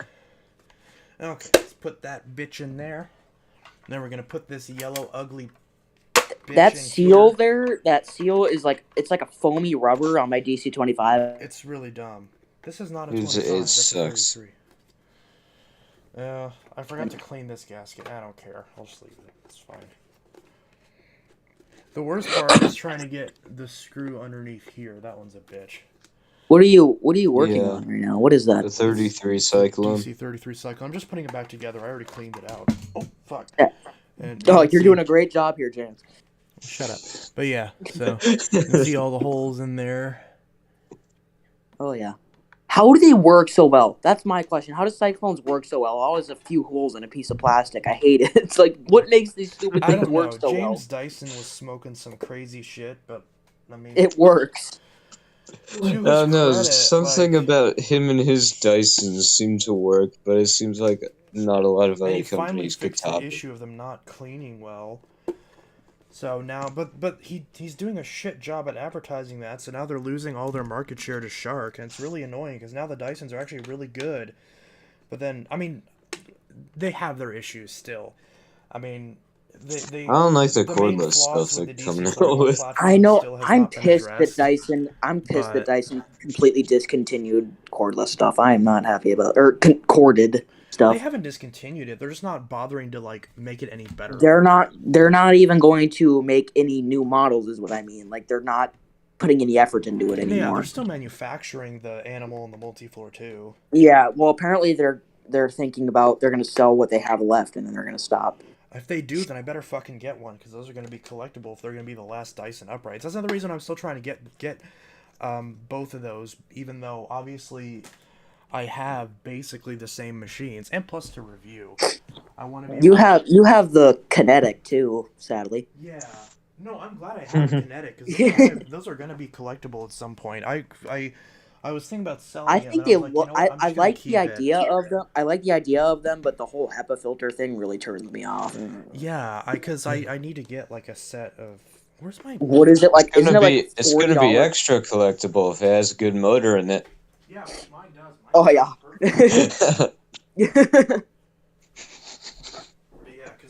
Mine sounds perfect still. The only reason I don't use it because it's too fucking heavy, and there's no advantage to using it over the Ball Animal 2, with the exception of them fixing that flaw with the lower hose, but I could also use the Multi-Floor 2, and then it'd be even lighter in the other direction. I would not even use your Kinetic that much, because now you have, like, good parts on it, you might as well keep it in good condition. Yeah, well, that's why I bought the Total Clean, because I used that. But then I thought the UP13 would have the style lower hose as the DC40 and the Kinetic, but it doesn't. It's just like the 41 where it has the same flaw, which is really fucking annoying. And I don't know if the Ball Animal 2 still has it that way, and if that's the case, then I'm not going to use a Ball Animal 2, because I know if that hose breaks, I'm not going to bother trying to fix it myself, and Dyson's going to give me the runaround with it, because I shouldn't have to tear a machine all the way down to the fucking motor just to get an internal hose out. Whereas with the Kinetic and the Multi-Floor 2 and the DC40 and all that, it's like a super quick process. You just click a tab, yank the hose out, and stick the new one in. It's good to go. Yeah. This screw is not wanting to cooperate. When I had my DC28, I always had a problem with that back screw. Yeah, that little screw right there is a piece of ass. I have 3 Febreze twin chamber filters as of right now. Every time I see older Hoover parts, I instantly snatch them up. You know, just in case. I don't even know if I'll be able to get that screw all the way in. Dude, there's people wanting to buy my M-Power. Like, I don't know. I don't really think I want to. I can probably get to this easier if I pop off this red button. But I don't know. Maybe, I don't know. I've never really owned one. I know that would make it easier because it'd be out of the way. But I don't know if I want to bother with doing that. Would it go back in though once it was all? I don't know. It's hard. I'm sure it would. It should. There should just be 2 plastic tabs. And there's because on the DC25, that red piece goes together as you put the Cyclone together. Like you can't take it off. On the 41 and all the newer ones, this is on like a hinge part that you can literally just pop off super easily and get it out of the way, which is really nice. Mm-hmm. But the only problem is I like how this is all solid on the 41 and all the newer ball uprights. This like flexes, and that makes emptying the bin with one hand impossible, and it's really frustrating. That's one thing I still don't like about Dysons is how flexible they are. Ugh.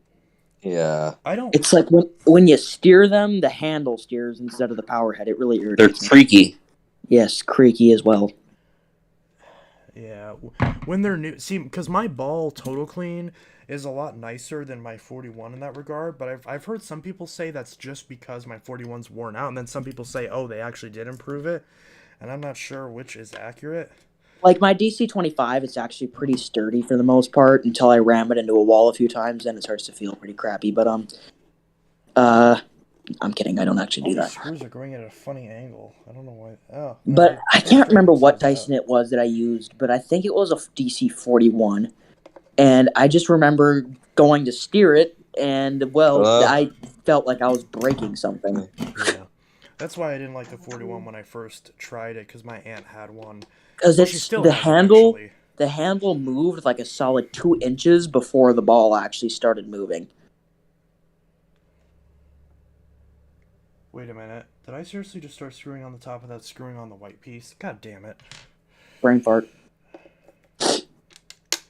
And I just dropped that screw. I guess it obviously can still hold in, but I don't want to waste all those screws. If I'm gonna do this, I might as well do it right. That's the nice thing about doing it on your own machine, is you can kind of half-ass it if you really want to, because you're not giving it to a customer. Yeah. Yeah, I mean, this Bissell Cleanview, I couldn't find any light bulbs for it anyways. So instead of actually putting the light bulb harness back in properly like I'm supposed to, I just ripped the freaking thing out. Shit, I can see all the screw holes in there. Fuck. These might not even be the right screws. No, because I think these all use the same screws. Dude, there's some people that, like, perfectly label each screw for what it went to, and I might start doing that. Yeah. Depending on the machine, because Bissell's every screw is the same, which I love. That's what I love about... Yeah, Bissell's are still the perfect machine to start vacuum repair on, because it's impossible to fuck them up. Even if you do, they're only $60. Yeah, because, well, and even the older Bissells, it takes me like 10 minutes to tear them down, clean everything up, and wait a couple days for it to all dry perfectly, and then another 10 minutes to put it all back together. Yeah. Mm-hmm. Even the motors only take like 5 minutes to serve them. It will work while it's actually plugged in, but I don't think it does. Because it's dead. Good right going, now. dude. You broke it even more. Me? Yeah. Oh no, I've taken it apart like this several times. This is normal for me. Not my first rodeo with this machine. I wouldn't want to buy one because there's so much plastic and seals in there and just junk. Well, it's not just that. Oh, cat hairs everywhere in this. I should really. It's dusty in there. And that's from stuff getting past this and coming down. That's not from, and just the housing itself leaking in, because this has not been used since I last cleaned it. Right. Isn't plastic seals why the newer airspeeds suck so bad? Could be. What I fucked up the last time was I didn't get that in there right somehow. Wait, are these the wrong screws? What the fuck? I bought the airspeed one just for shits and giggles, so now I have one in my collection. Oh goodness! Ooh, there's actually had a couple of newer style airspeeds, and I can tell you the gaskets definitely feel like plastic. Yeah, I bought one from Chance a while ago. 1000. These are nice vacuums. They're just terrible to fix, even if you're experienced. So she's at fault for everything, right? Yes. Good. We go champagne in the Monday morning to pick all the stuff up out of the Jeep before they tow it away. Good. Yay, the Jeep is getting towed away. Yep. Yay, he's getting a new car. Is he? How much I'm getting for new car. Do you have like a ballpark estimate for how much you're getting for it? No? No, because it hasn't even been appraised yet because it's been sitting in the tow yard. Fair enough. At least 30 grand. I wish. What do you think you're gonna get for it? Because I wouldn't have the slightest. At least 4,000. That's that not actually enough to get a new car. Yes, it is. Will it? That's I pretty need fair. at least $2,000 to put down on a car, any car. Well, yeah, but I mean, you should honestly get enough to pay the whole thing owe off. $6,700 on it. Oh, that's true. Please buy a Toyota. He's already decided he's getting either a Toyota or a Kia. Come on, man. What?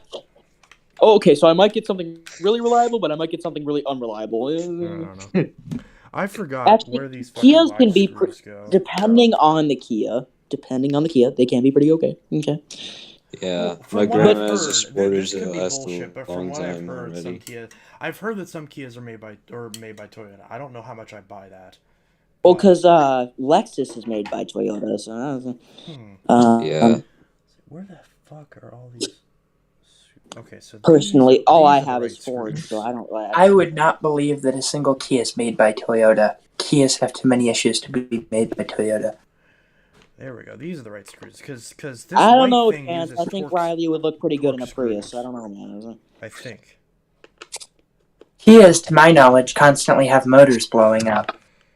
You mean engines? Push this What? down so you can actually see what the fuck I'm doing. There we go. Gosh, I actually heard someone say once. I said, "Oh yeah, I just blew the engine up in my vacuum." I've heard I'm that like, once in a while. I'm like, okay, And I'm buddy, like, oh, that's cute. where's the gas tank at, bro? That's not how it. Phil That's not There's the Torx. Yeah. So, what kind of spark plugs does your vacuum take? Just out of curiosity. Okay, and then that's Phillips. I'm pretty sure all these are Torx. But That's I'm what dead ask serious, time I Chance. hear I am dead someone serious. Where? That's the next time I'm gonna ask when I hear got someone my refer to Phillips, their 'cause I motor use that as for an my Note engine. 7. I think Chance lost track of what I was saying. Yeah, I did. I said Riley would look really good in a Prius, but it was sarcasm. Yeah, probably. I only say he should get a Toyota because I think your car has proven that it's a good option. Yeah, because while everyone else's car is totaled and fucked up, they're like, oh, we have to drive yours now. And I'm like, well, I don't want you to. Like, well, we need to go to work. I'm like, fuck, you're right. It's like, well, at this point, my response is basically the same response as what Tom Segura's would be. Bikes! Hey man, I have a bike and I ride a lot. It's simple, it's easy. That's what I take everywhere. I don't have a license. It's hard to bike when you work out of town, though. If you're in town and see, like in a month or so, whenever the weather is nice, then that could work. But then by that time, you would have a car anyways. Oh, Chance, quiet enough. Your freaking area is warm as hell. I mean, it's not bad. Oh yeah. Compared to where I live, it was just a week ago. It was negative 60 degrees outside. That's in why my you area. don't live in Diet Canada, for Christ's sake. It's worse than Canada where I live, and I only live one state above you, right? Yeah, where's Illinois? Yeah, well, you live next door to the state right above me, because Wisconsin is right above Illinois, and then Minnesota's right next to it. My state has like mood changes of weather. One day it'd be nice and warm, the next day it'd be Canada. I mean, I think we're all in the Midwest. Yeah, we're all in the Midwest. Yeah. Because let's see, we got Minnesota, Nebraska, Illinois, Missouri, Iowa, and Pennsylvania. Who the hell lives in Missouri? We got some confessions to make. Sorry, I just outed somebody. Oops. Who lives in Missouri? I just doxed everybody. I mean, I used to live in Missouri. You lived everywhere. No, I'm from Missouri. I've lived in Missouri. I've lived in Andy Illinois. Kentucky. I've lived in. We're not even going to count the Kentucky trip as living. That was not proper living. That was. You know what I mean, though. I'm just saying, technically speaking. Physically. But mainly I lived in Illinois and Missouri because I obviously grew up in Kansas City. And I've spent my whole life in Minnesota. Oh, Minnesota. Zota. My brother lived in Minnesota very briefly, and then he moved to California. I keep forgetting that you have a brother. I have two of them. Two of them. There we go. Okay. Now we can. Are you the middle child? No, I'm the youngest by a lot. Both of my brothers are in their late 20s. Being the youngest is not a good thing. My brothers are in their 30s? Yes. How do I not? Born in the 80s, Chance. How do I not? How do you know that and I don't fucking know that? Because they told us. Well, I don't pay. I forget. I love how Riley is just in the background, just listening to everything, and then randomly he's going to say something. Yeah, he's like, I've met them once, and I know more about them than you do, and you're fucking related to them. Dude, someone Don't apologize for correcting me. I'm bad with knowing people's like ages and knowing birthdays and shit like that. What'd you say? Oh. Dude, someone at school today said, "Oh yeah, I think I saw your dad at Walmart." I'm like, "Well, that's fucking these bullshit." Phillips head screws go? Okay, because this Cyclone's all Torx, right? I thought it was. Yeah. Yeah. Okay. So then They are. So then these Phillips don't go with that. It's that's why the screws weren't going. So I was trying to put the wrong screws in. Okay, so Jesus quite Christ. sidetracked. What's wrong with the Jeep? How come you guys are getting rid of the Jeep? It is a pristine condition vehicle. Oh, it's not. Did you not see the picture? Oh, you're being sarcastic.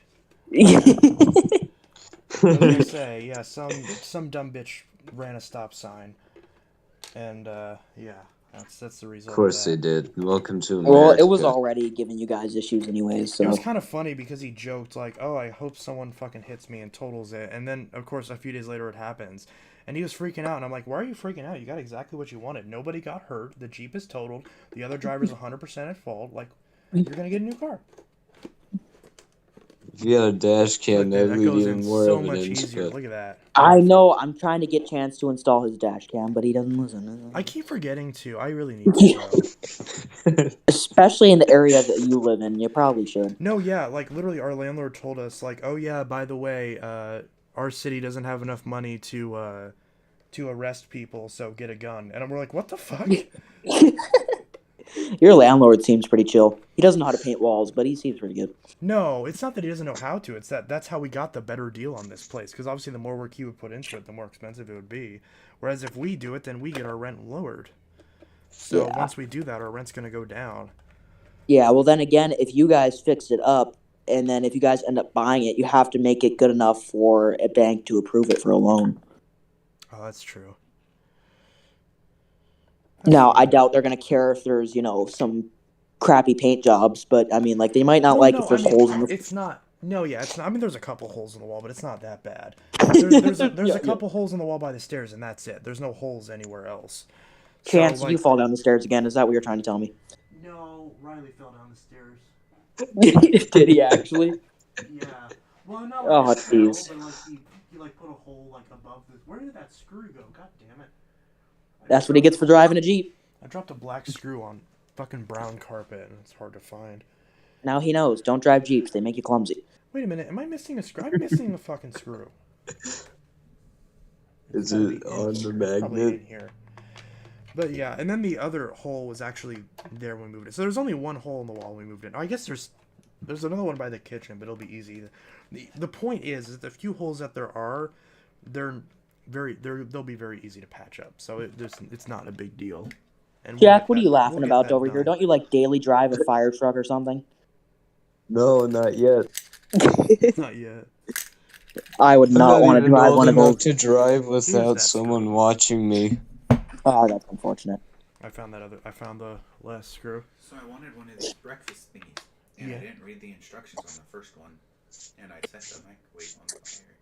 You set the microwave on fire? Almost. I cooked the pancakes for 3 minutes.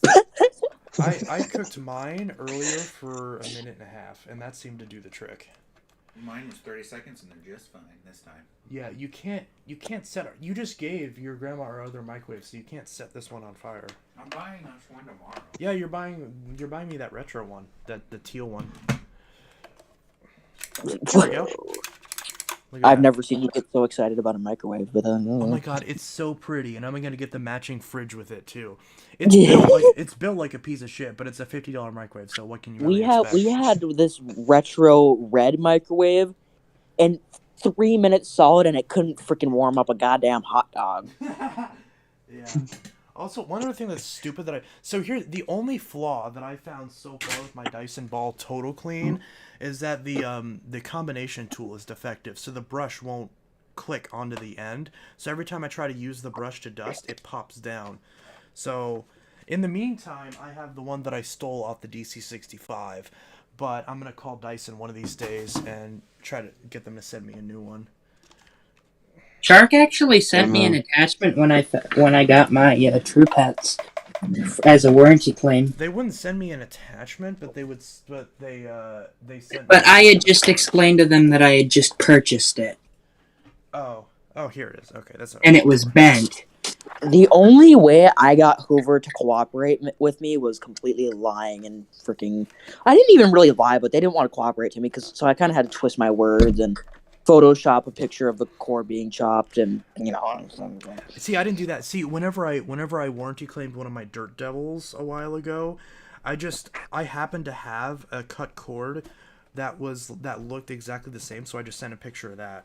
Where's all the drinks? Yeah, I wish that could have been an option for me. Where's all the drinks? What drinks? My body armor. You know, when Shark made me cut the cord off of mine, I just cut the plug end off. And they actually wanted a picture of the plug end with the numbers that are on the plug. Don't even get Chance started. He has a Hoover with just the plug chopped off. Oh, damn it. That got some, like, stress marks on there. But that sucks. But that's not a big deal. Look what you did. I told you, don't drive a Jeep. This is what happens. Jeeps are great cars as long as you get manual transmissions and not CVTs. Jeeps are good if you keep them under 50,000 miles. CVTs in a freaking Jeep. It's called Mercedes did. Yeah, Mercedes is retarded. Chrysler is the worst thing that you can buy now. It's horrible. I would disagree. They make better cars than GM. Up that gasket. Oh, God. Chrysler literally owns Jeep. This is like politics. There we go. Just saying, Chrysler Jeep literally owns Jeep. American cars. And then Followed by Chrysler, followed by Ford making the best. Hey, quit dying. I'm streaming. There we go. Although I know... Personally, I'm always going to be more of a Ford guy, but that's, There we go. Now the Mula should work perfectly. Because I don't want you to die. Yes, you do. How does that translate to me? Death is bad. Did you hear that, guys? He's like, no. I don't want you to die. Yes, you do. I finally got it working. Wow. Annoying. Oh, and it's not even right. Anyways, I don't care. I don't use this. No, you broke it. You don't care, it's in broke melee. it. No, I didn't. Oh god, it You don't care, leans. it's Oh wait, in it's melee. because it's not latching right. Anyways, I got this machine for $50, and I don't care. Get some WD-40. Nah. Should I It is get YouTube. Nate I don't here? stream on Twitch. Steven online. It's okay. I go bowling with Susan Wojcicki on Wednesday, so she lets me curse on stream. I'm getting another fucking Mountain Dew. That's the thing I just do. I'm going to go get another soda. I like that the Germans use the same screws for everything, and that's about it. Oh, there's a shark there. What? Oh yeah, that. Those were actually okay, but not great. The cyclones are the biggest downfall. It's kind of weird. The cyclone on my Vertex works great, but then the cyclone on my MV60 works horrible. Kitty. I thought you got rid of both your cats. No. No, that was never a thing. That was never going to happen. That was never something we talked about for an hour straight. No, we kept Boots because you got rid of my cat. Wait, what? We did get rid of your... Wait, what cat is gone? Patches. No! Patches was pretty. I know, but she's pretty too. That's okay. It's the most average cat I've ever seen. How did Patches get? Patches go. I'm kidding. She is pretty. She is pretty. What happened to Patches? Is that cat a jerk? No, she's a cat. What do you expect? I just saw Patches. Probably. How is Patches doing? Good. Yeah. He likes being an only cat. I know. That's what I said. He's not humping poles, is he? No. Why are you squeaking? She probably doesn't want to be held right now. But she's so What? cute when she's being held like a baby. Wasn't Hey, baby. I love torturing cats. Wasn't that Patch's issue though? Wasn't he like trying to impregnate everything or something? No, that was the dog's problem, and it worked twice, unfortunately. Not with a cat, obviously, with Ruby. Do you guys still have the dog? Yes, we still have Ruby, and we still have Cooper currently and we're gonna have him until the owner of him, until she finds a place. Oh, it's okay. That sounds so weird. The owner of him. Well, I don't know, because she's not really my friend, but, Oh, really now? I mean, she kind of is. Our roommate. Our roommate, yeah. He doesn't know how to make friends. Roommates. Oh my god, they're roommates. Why are you so offended about it? Usually, whenever we like all get into an argument, it's usually the two of us, gang up against you. Keep in mind now, Chance had a good friend, and then his car got stolen. I mean, come on. No, this isn't that friend. Obviously, I don't talk to her anymore. I know. I'm just saying. She's not all long friends gone, but yeah. I mean, she's not like dead or anything. At least I don't think so. I haven't talked to her in a long time. Well, I find out. Pennsylvania drivers are awful, especially around the Philly area. I have a lot of friends in Pennsylvania, and they all agree with that. I've never once met someone who lived in Pennsylvania that said that the drivers weren't shit. Phoenix, Arizona sucks too. The old Philadelphia Ladder 9 got absolutely totaled while responding to a call. Jack sounds like a 50-year-old man. I think because drivers I'm everywhere congested. just suck, honestly. I mean, in defense of Pennsylvania, I've never once met a person from any state that said that their drivers were good. So. Oh God, Minnesota has some of the worst drivers. Illinois has some of the worst drivers. Pennsylvania has some of the worst drivers. Arizona has some of the worst drivers. California has some of the worst drivers. Am I Florida the only person that hates? Drivers. Am I the only person that hates when someone was at the stop sign first, then you pull up, then it's their turn to go, but then they play that game where they're like waving their hand trying to get you to go, even though they had the right of way, and they're sitting there like, come on, go. And then once you start going, they start going too. The scenario where you're supposed to do that is when you both arrive at basically the same time. Yeah. Because then at that point, it's like, okay, who got there first? Because if you both pull up at basically the same time, then it's hard to tell. Yeah. But if someone was already there 10 seconds before you made it to the stop sign, once you are at the stop sign, then they go, then you go. It's just how it works. It's how common sense works. Yeah, Unless exactly. that person is just trying to be extra nice. So I get really irritated when I see some freaking lady just goofing around in her car, waving her hand like, I'm not sure if I'm supposed to go, so just go. Leave? Did he just he just slipped out from underneath all of us? Yeah. I didn't even see it. Oh, dude, God. He'll be right back. I gotta Dyson say, it's prototype. kind of... Ew. Yuck. Chance's streams are the only streams that I'm able to be moderator in. He's the only one that made me moderator. I did it just for shits and giggles because I thought, more mods are better. Well, for Jack, some reason, Jack, everyone do you thinks... to be one too? You can if you want. Sure.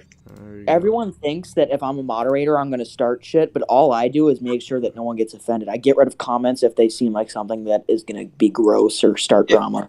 Yeah. I wouldn't mind being a mod either, then. Are you not? I could have sworn you were already. I just gotta... I think Rick is. I know Rick is. I know you've talked to me about it, but you've not done it. I think I forgot, honestly. I'll make Craig one too. Oop. Let's see. There we go. And then if I find, John can be a mod too. I'm just trying to find your comment. Here, I'll say something. There, I said hi. Okay. Just at the bottom, I said hi. The newest one or whatever it is. It hasn't popped up yet.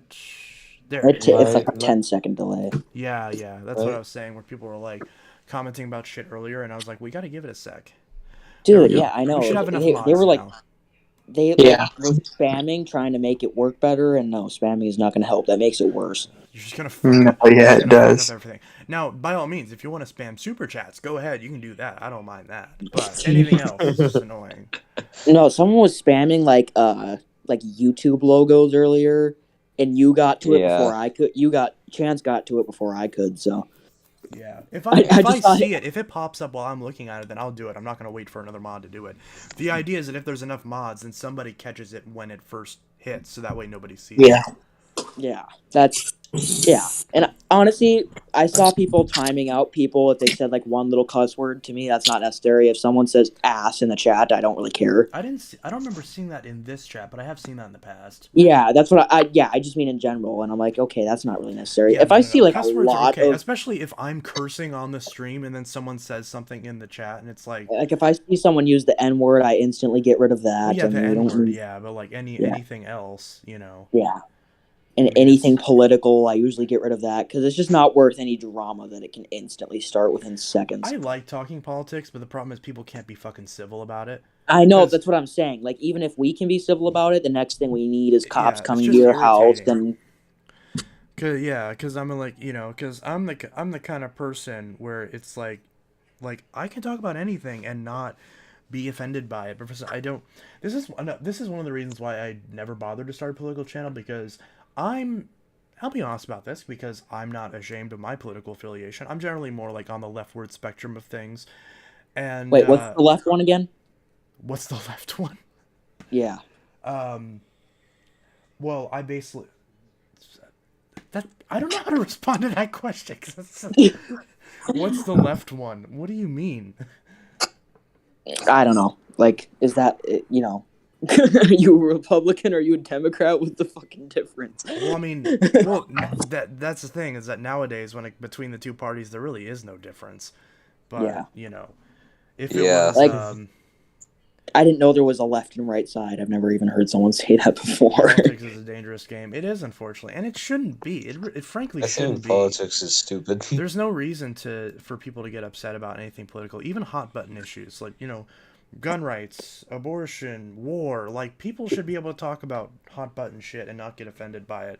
But for some reason, that's too much to ask, even of fully grown adults, and I just don't understand that.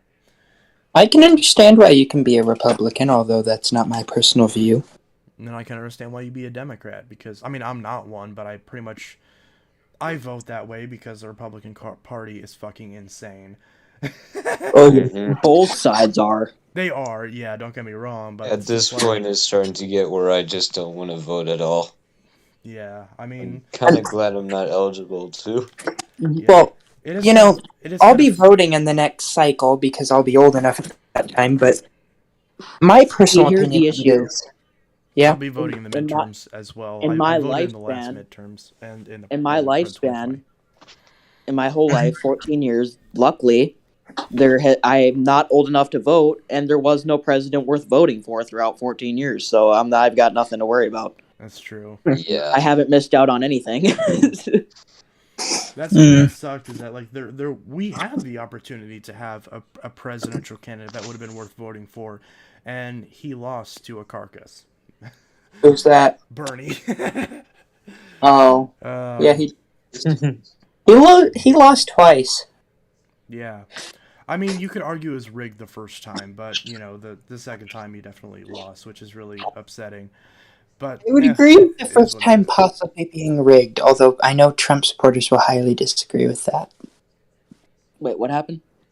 No, 2016. That election was rigged, they say. What was rigged about it? Russia hacking. Oh. Everyone thought, Hillary was going to win automatically because she was a woman. I didn't. A woman.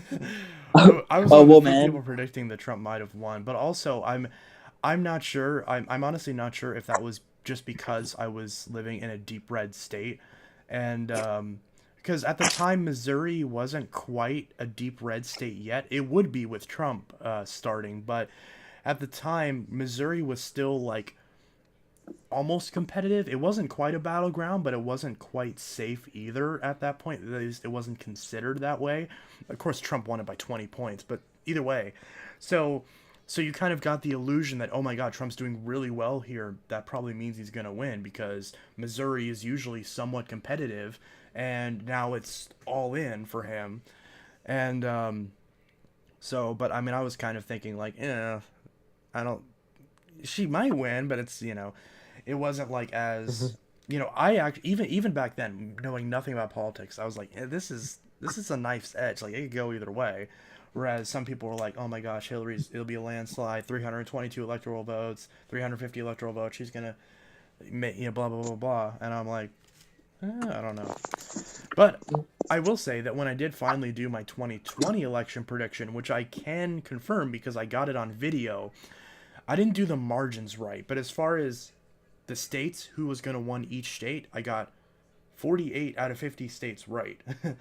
And What state did you get wrong? The only thing I got wrong is I got Florida and Georgia backwards. I had Trump winning Georgia narrowly, and I had Biden narrowly winning Florida, when in reality, Biden narrowly won Georgia and lost Florida by a few points. That was the only thing I got wrong. Everything else, my prediction was Joe Biden was going to win 319 electoral votes. He won 306. Obviously, because So Florida's you worth more basically than thought Georgia. Biden was going to work. You basically thought Biden was going to win overall. Yes, but I had it being very close. I didn't have him winning by a very strong margin. I had him barely picking up Florida, barely picking up Arizona, and the Here's entire one Rust thing. Belt, which was the deciding factor in 2016, only netting those states by a few points. So it was still very close. But on the other end of the spectrum, I also had North Carolina and Georgia very, very close margins for President Trump, to where if Biden did a little bit better, then he would have won 350 electoral votes by my estimation. I slightly undercounted Biden in Georgia, and I slightly undercounted Trump in North Carolina. I had Trump winning North Carolina, but I think 0.5. I forgot the exact margin, but it was less than a point. He won it by a little over a point, so he did about a point better than I thought he would, but still very close. Okay, you get whoa, Jesus Christ! Actually, wait a minute. I actually have a document of all the margins and how I guessed it. I could probably find that and tell you exactly how wrong I was by what amount. I could probably One find thing I will say is it seems like one after another, like the current president seems to wreck whatever good things the president before did, the new one's going to wreck. That's kind of seems to be the ongoing role. Yeah. It's like anything good Trump did, Biden's probably going to slap it across the face. Anything good. Biden. Obama did. Joe Biden did. The next Trump person's gonna undid. pound into the dirt.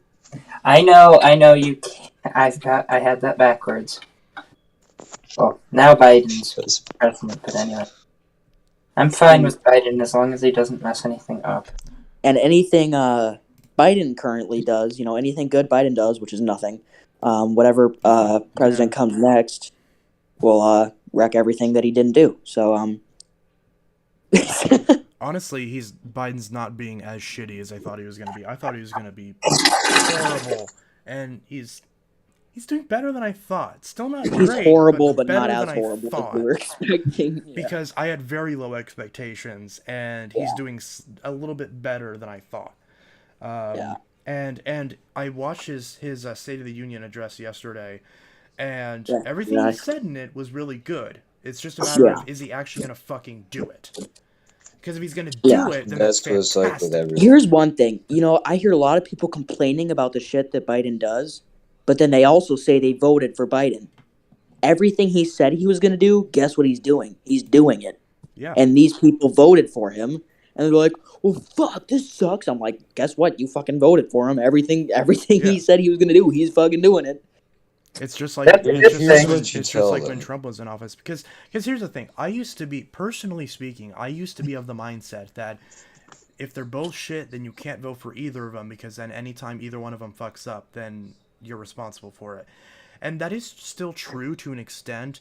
But now I'm kind of the philosophy that, if you look at both of their platforms and you truly think, yes, they're both shitty, but this one person is going to be slightly less shitty, then I feel like you kind of have the obligation to vote for that person that you think is going to do less bad and slightly more good.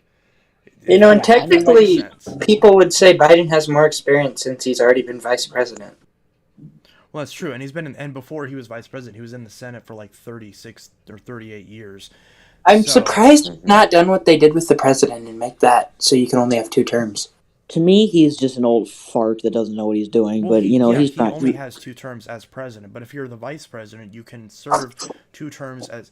Actually, I don't think there technically is a law stating you have to serve only 2 terms as vice president. I think that only applies to the presidency, but I could be wrong about that. Oh, Joe, but you could be reelected as many times as you want if the person would want you.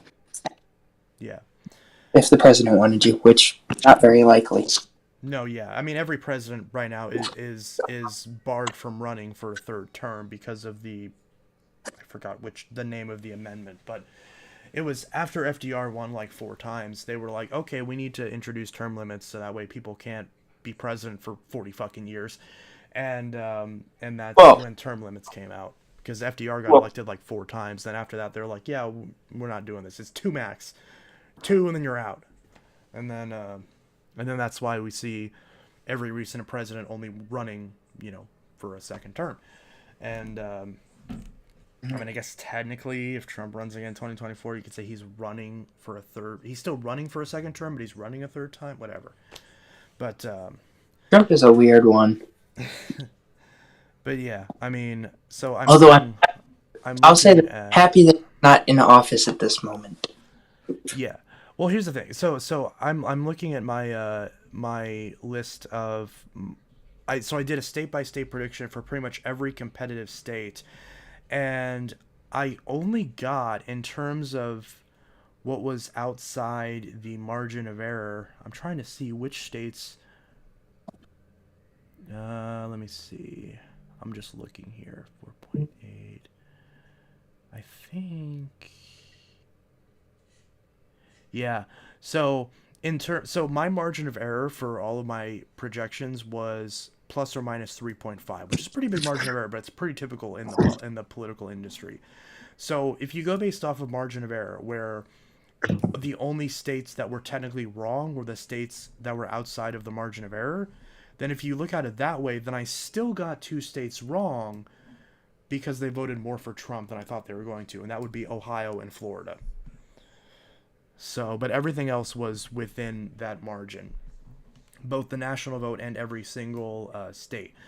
So, because my estimate was I had Biden winning by 5 nationally. He won by 4.5, pretty close.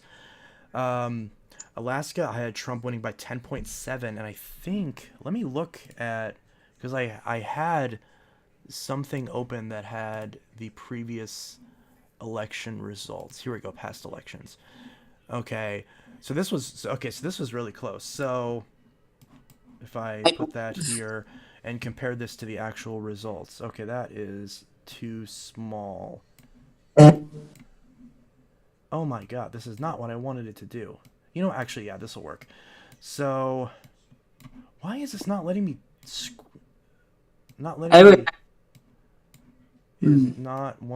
why isn't it letting me resize this window? What the fuck?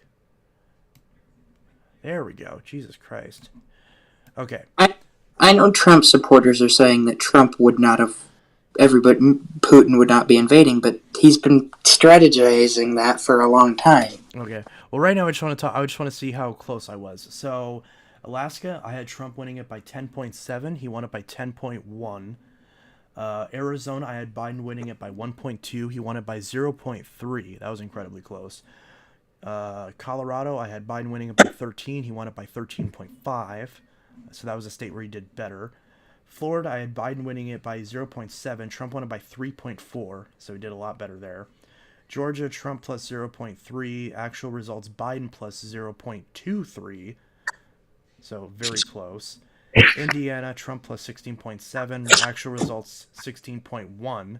Did slightly worse. Iowa, Trump plus 4.8. Trump got 8.1.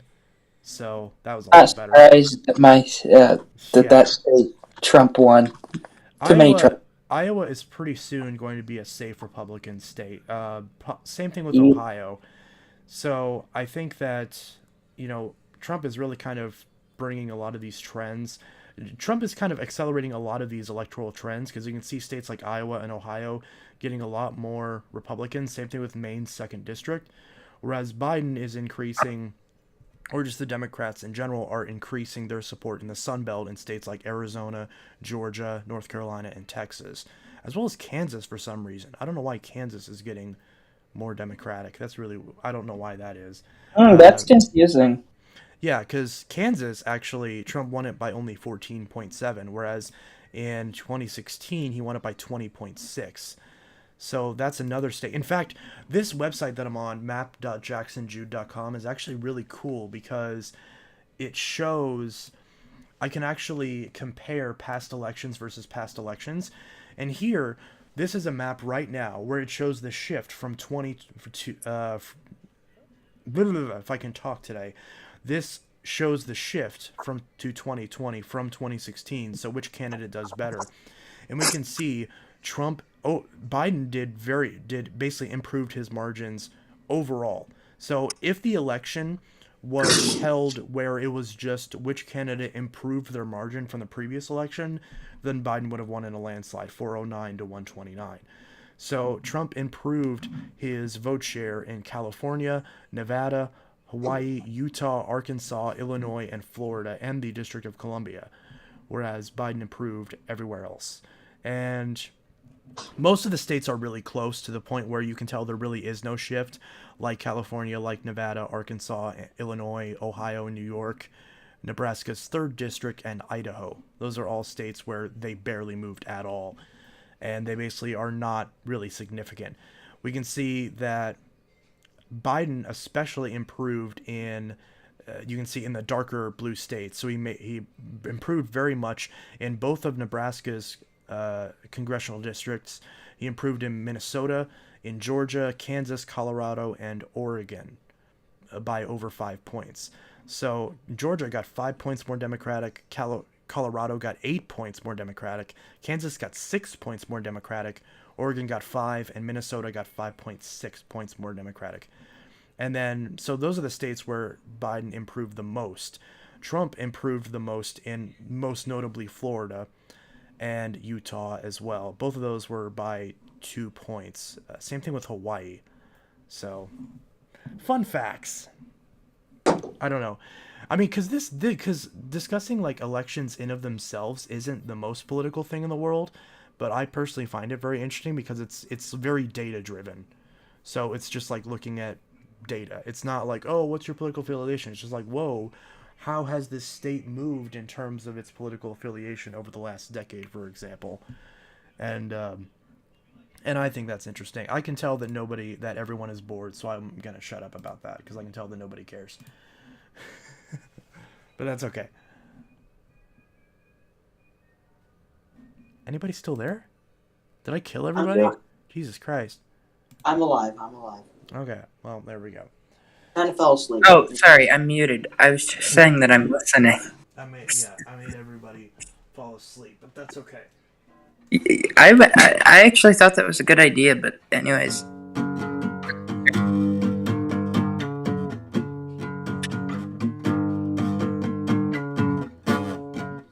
Let's see.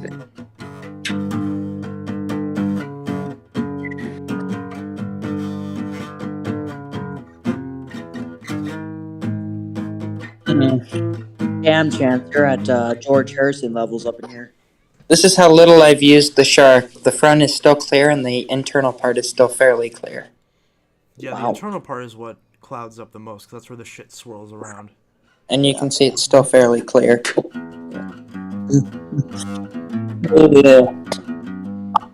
You know, it's because Shark made that cone a lot smaller and more pointy on the vertex. That's why they have so much better cyclone performance.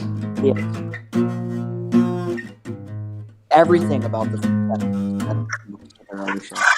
I'd say the vertex is better than a lot of Sharks, but I wish they didn't put the power thins on there. It would clean carpets a lot better if they'd put a standard brush in there. The power fins clean okay, but they start falling apart and then they don't clean okay. So I get what you're saying. Well, it's not because they don't clean, it's because of the longevity of them. Yes, that's what I'm saying. Yeah, that's what I mean. They start kind of becoming soft and not as harsh anymore, and they also start to tear. So mine are already tearing. I have to call Shark and see if they'll send me a new one. I'd almost bet they won't. Believe it or not, they sent Dylan a brand new one for an MV352, which is an old-ass Shark, and if they sent him one for that, I'm imagining they'll send me one for one of their newer models. Do you remember how much pain and effort he had to go through for that? That's because he was being a pain in the ass. No. That's exactly how a normal person would call for shark. my rotator, trying to get them to warranty out Powerhead was like pulling teeth because I had to call like a dozen Dylan even times. told me. Dylan even told me. He said they would have sent it to me easier if I wouldn't have begged for them to send it for free. Because he didn't. He just didn't want to pay the shipping. Otherwise, it would have been easier. Yeah, and you shouldn't have to pay for the fucking shipping. Yeah, you shouldn't have to. Yeah. Because every time, see, once I get them to send in the first place, getting them to send it for free is not a problem. Because they're just like, you have to pay shipping, and I'm like, I have to pay shipping for a warranty replacement. At that point, that's not really much of a warranty replacement. Usually, warranty implies that it's covered whenever I buy the machine. They're like, okay, we'll just give it to you. It's getting to that point that's hard. That's why with my NV752, it was like pulling teeth. Because it took so long to get a power head for that thing, and I had a very rare model UV something that's an NV752 normal PVC exclusive in a very special blue color. Ooh, I like blue. I'm still trying to find a that. And I bet I'll never find another one. They made a duo clean speed in like a light baby blue color, and I want to get one of those so badly. This is the replacement for that, and when I registered it, it came in a Shark Factory box. I said I bought it off Amazon and put it on my personal phone number. So they have no idea who it is. So this is a factory. This one actually has a 7-year warranty from Shark. Even though the box said 5, I registered it and it says 6. Wait, you My said 5, then 7, then 6. Which is it? Sorry, I mean a 7. Sorry. Brain fart. What? Yeah, Chance, you know all about those brain farts. This is a Samsung Galaxy S3. Anyways, this is a 2-year-old machine, and I've not used it maybe a month of actual use if you put all the 2 years together. I'll buy it. I'm not selling it. I had to pay $20 for shipping, and then I paid $300 and something for the original one. Oh, man. Not selling. Although I don't love it. I like sharks. I love sharks. Ew. I used to love sharks 4 or 5 years ago. Not so much now. I've never loved sharks. Well, that's because I was too young and didn't realize how bad quality they were. I like sharks for cleaning my house. Here is a phantom bearing. Yeah, freaking Chance, don't give me that face. Here's something better. You would love to daily drive a Phantom if you could.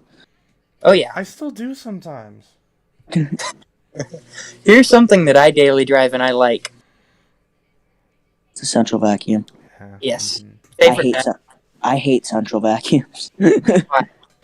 Because I just don't like them. I can't wait to get this thing fixed. You can't just not like something. What's the actual reason? I have absolutely no reason not to like them. I just don't like them. Well, at least he's honest. I'm just like Chance with sharks. I have, there's just no reason. No, I have a reason for not liking them. I have a reason for also not liking sharks. I've They're explained cheap why I at don't quality, like and they're very bad parts availability. Bingo. Their parts availability is horrible. In Shark's defense, they are getting better at it.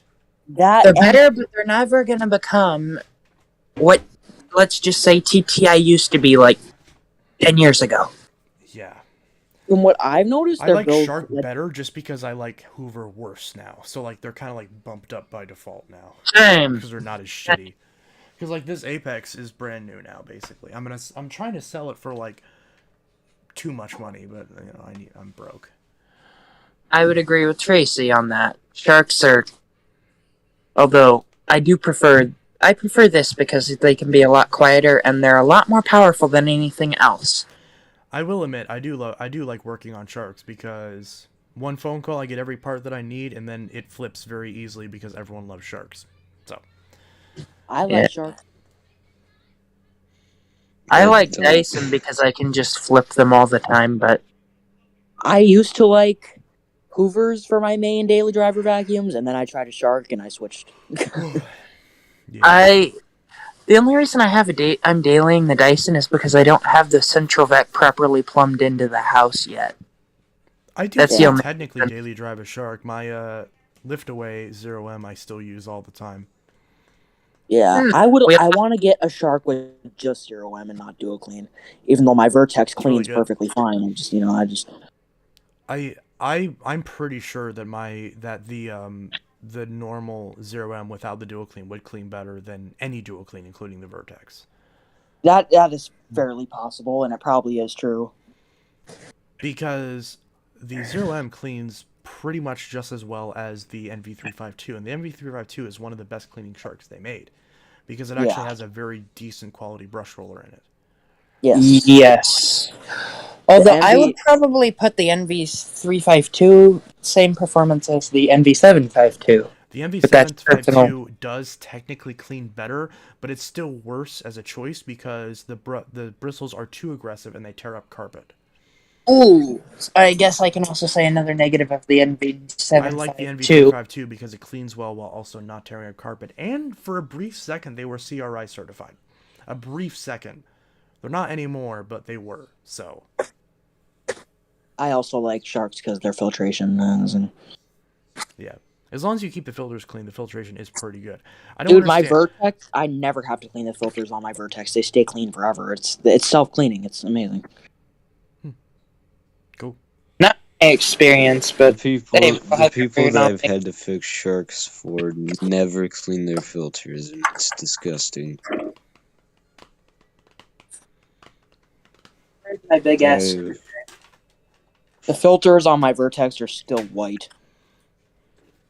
Everyone's like, Mason, you gotta wash that once a month. I'm like, well, what if they're still clean? I'm not freaking gonna bother washing something if it's still clean. Here's what you use so you don't mark these up.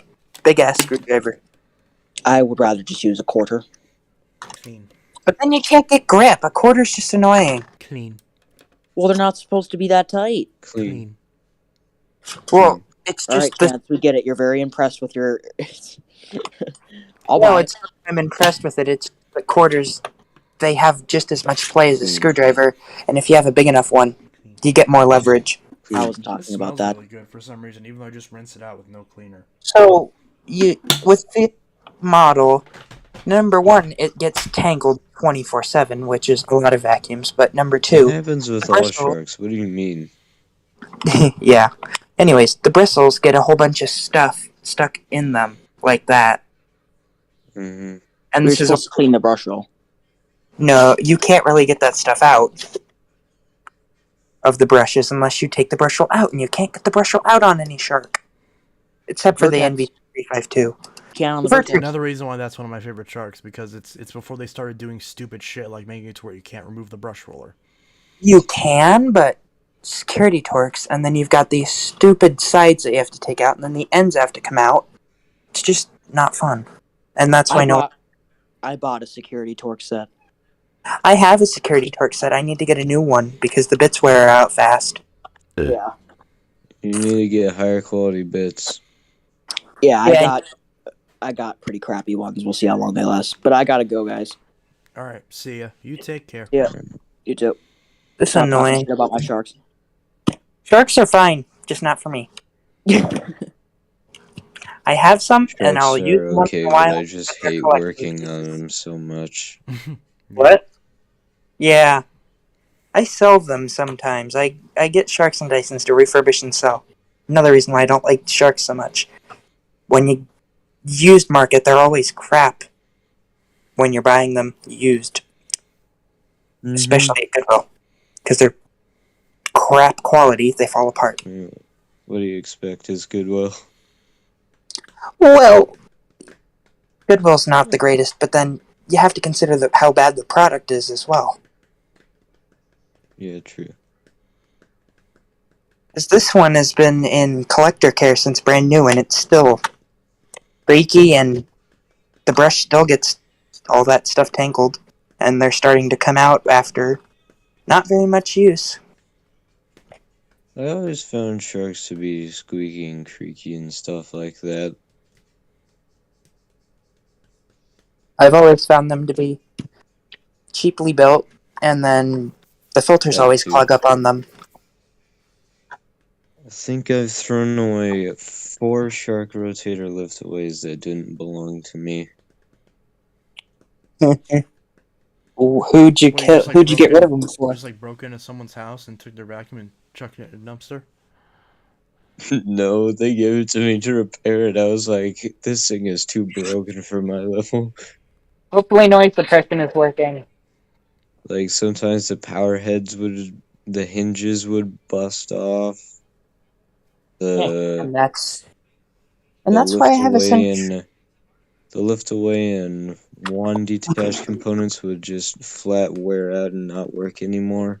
You can see how long it's been since I've touched this. Yep. Eek. And on one shark, the motor has died. Or, not died, gone bad. It sounded horrible. Ooh. Just like that Milo that I just showed. Yeah, that one's not the greatest sounding. I know that. I asked that in a video a long time ago, and no one ever responded, but yeah. They're not the greatest sharks. And some Milos as well are not the greatest either.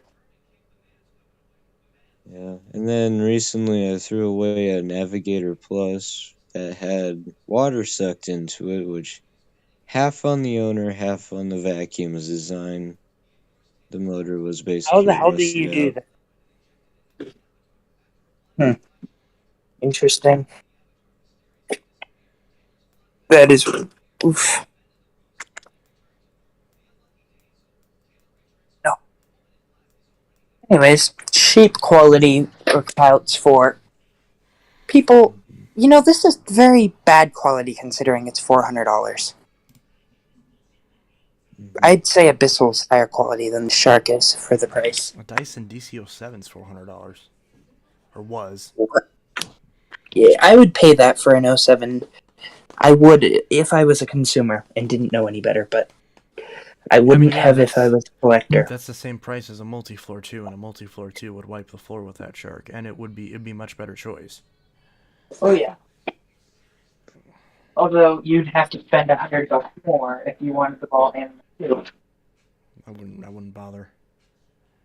Or you'd have to, $99 for the ball animal 2 500 and then tax. Just get the multi-floor 2 and buy the Tangle free separately for $60.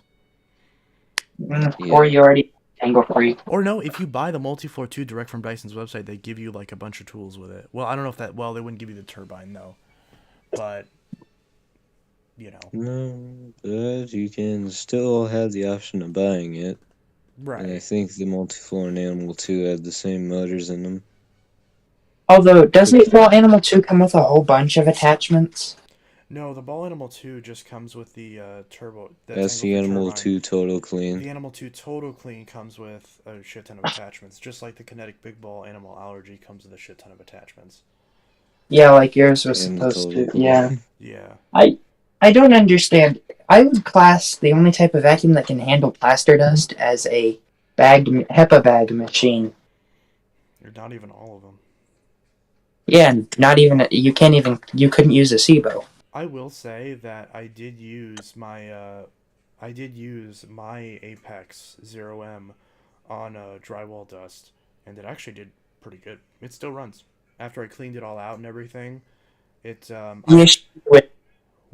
The issue with the bagless machine is cleaning the canister and the filters.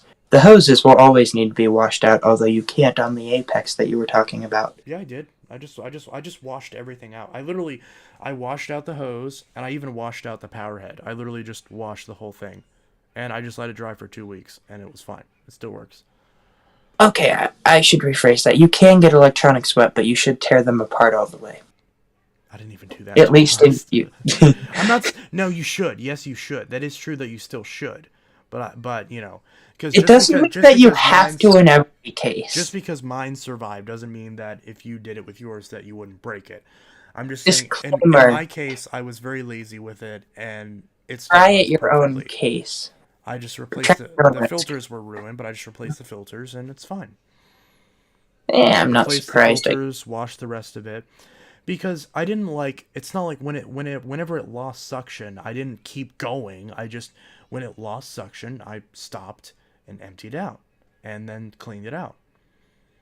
Oh, okay. You didn't. If you were doing a full DIY project, you need something with a bag. Yeah. Such as the VacMaster, that would do a great job. I actually used my Big Green on a little bit of that drywall with a HEPA bag, and did fine. Yeah. I had to change the bag afterwards because the pores were clogged, but not a big deal. Yeah. I did it with a... If you are going to do something like that, I recommend doing it with a bag that's already like half full, so you're not wasting a brand new bag. Because you're not going to fill up a bag with drywall. It's just not going to happen. You're going to lose suction. Although you could take it outside, cover the hole, and then tap it a bit and get some of the stuff off of the sides. Not worth it. For a $1 bag, if you're using a Bissell, not worth it. In my case, where it's like 20 bags for $22, even if you do throw away the bag every time it loses suction, you would still go through like what 3, maybe 4 bags max for a full DIY project. At least if you're doing anything where you're gonna go through more bags, then you just need something else at that point. But in that case, it would do fine. I don't know. Yeah. I don't know what machine I would class as able to handle drywall dust, because shop vacs, they really should not handle drywall dust at all. I know my shop vac is actually ruined because we started off using it for drywall dust, and Riley used it, and I don't think the filter was in it properly, so the whole thing is coated in it, and the motor sounds like shit now. So that thing's shot, but that's okay. It was his mom gave it to me like a year ago, and I literally hadn't used it, so it was free. And you get cancerous particles in your lungs. Yeah, not a big deal. Didn't Matthew Broom kill his Henry with drywall dust? Quite sure about that. What? I haven't fucked with it yet. Didn't Matthew Broom kill his Henry with drywall dust? Probably. But he was also probably using it with no filters. Or maybe just the filter and no bag. Yeah, he uses it as bagless. Yeah, that's why. Those motors will die if you do that.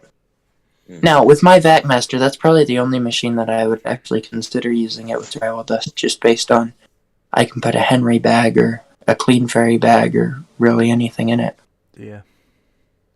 And sure, the bag will be tiny if I'm using the upright Bissell Style 7 Clean Fairy bags. It'll still work better than... Yeah. Yep. Cheaper than the pneumatic bags.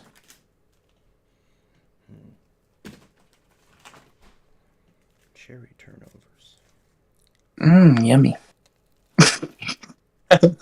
Tracy, that's very... I think I'm missing a step here. Goodness, that is hilarious. Jack, you might want to turn your mic sensitivity up a little bit. You're quite quiet. I don't think it has anything to do with the mic sensitivity. Is that a soda? It has something to do with the microphone itself, maybe. Is it your headphones that you're wearing? Try it. I just want to try my headphones don't have microphones. My God, do you not understand? Oh, my phone has a better microphone I than. don't know how to... At least I think. anyway. I can't. How loud do you guys think it is? I couldn't get it. What? Would you just try my soda so I can have it, please? It's a Frosty.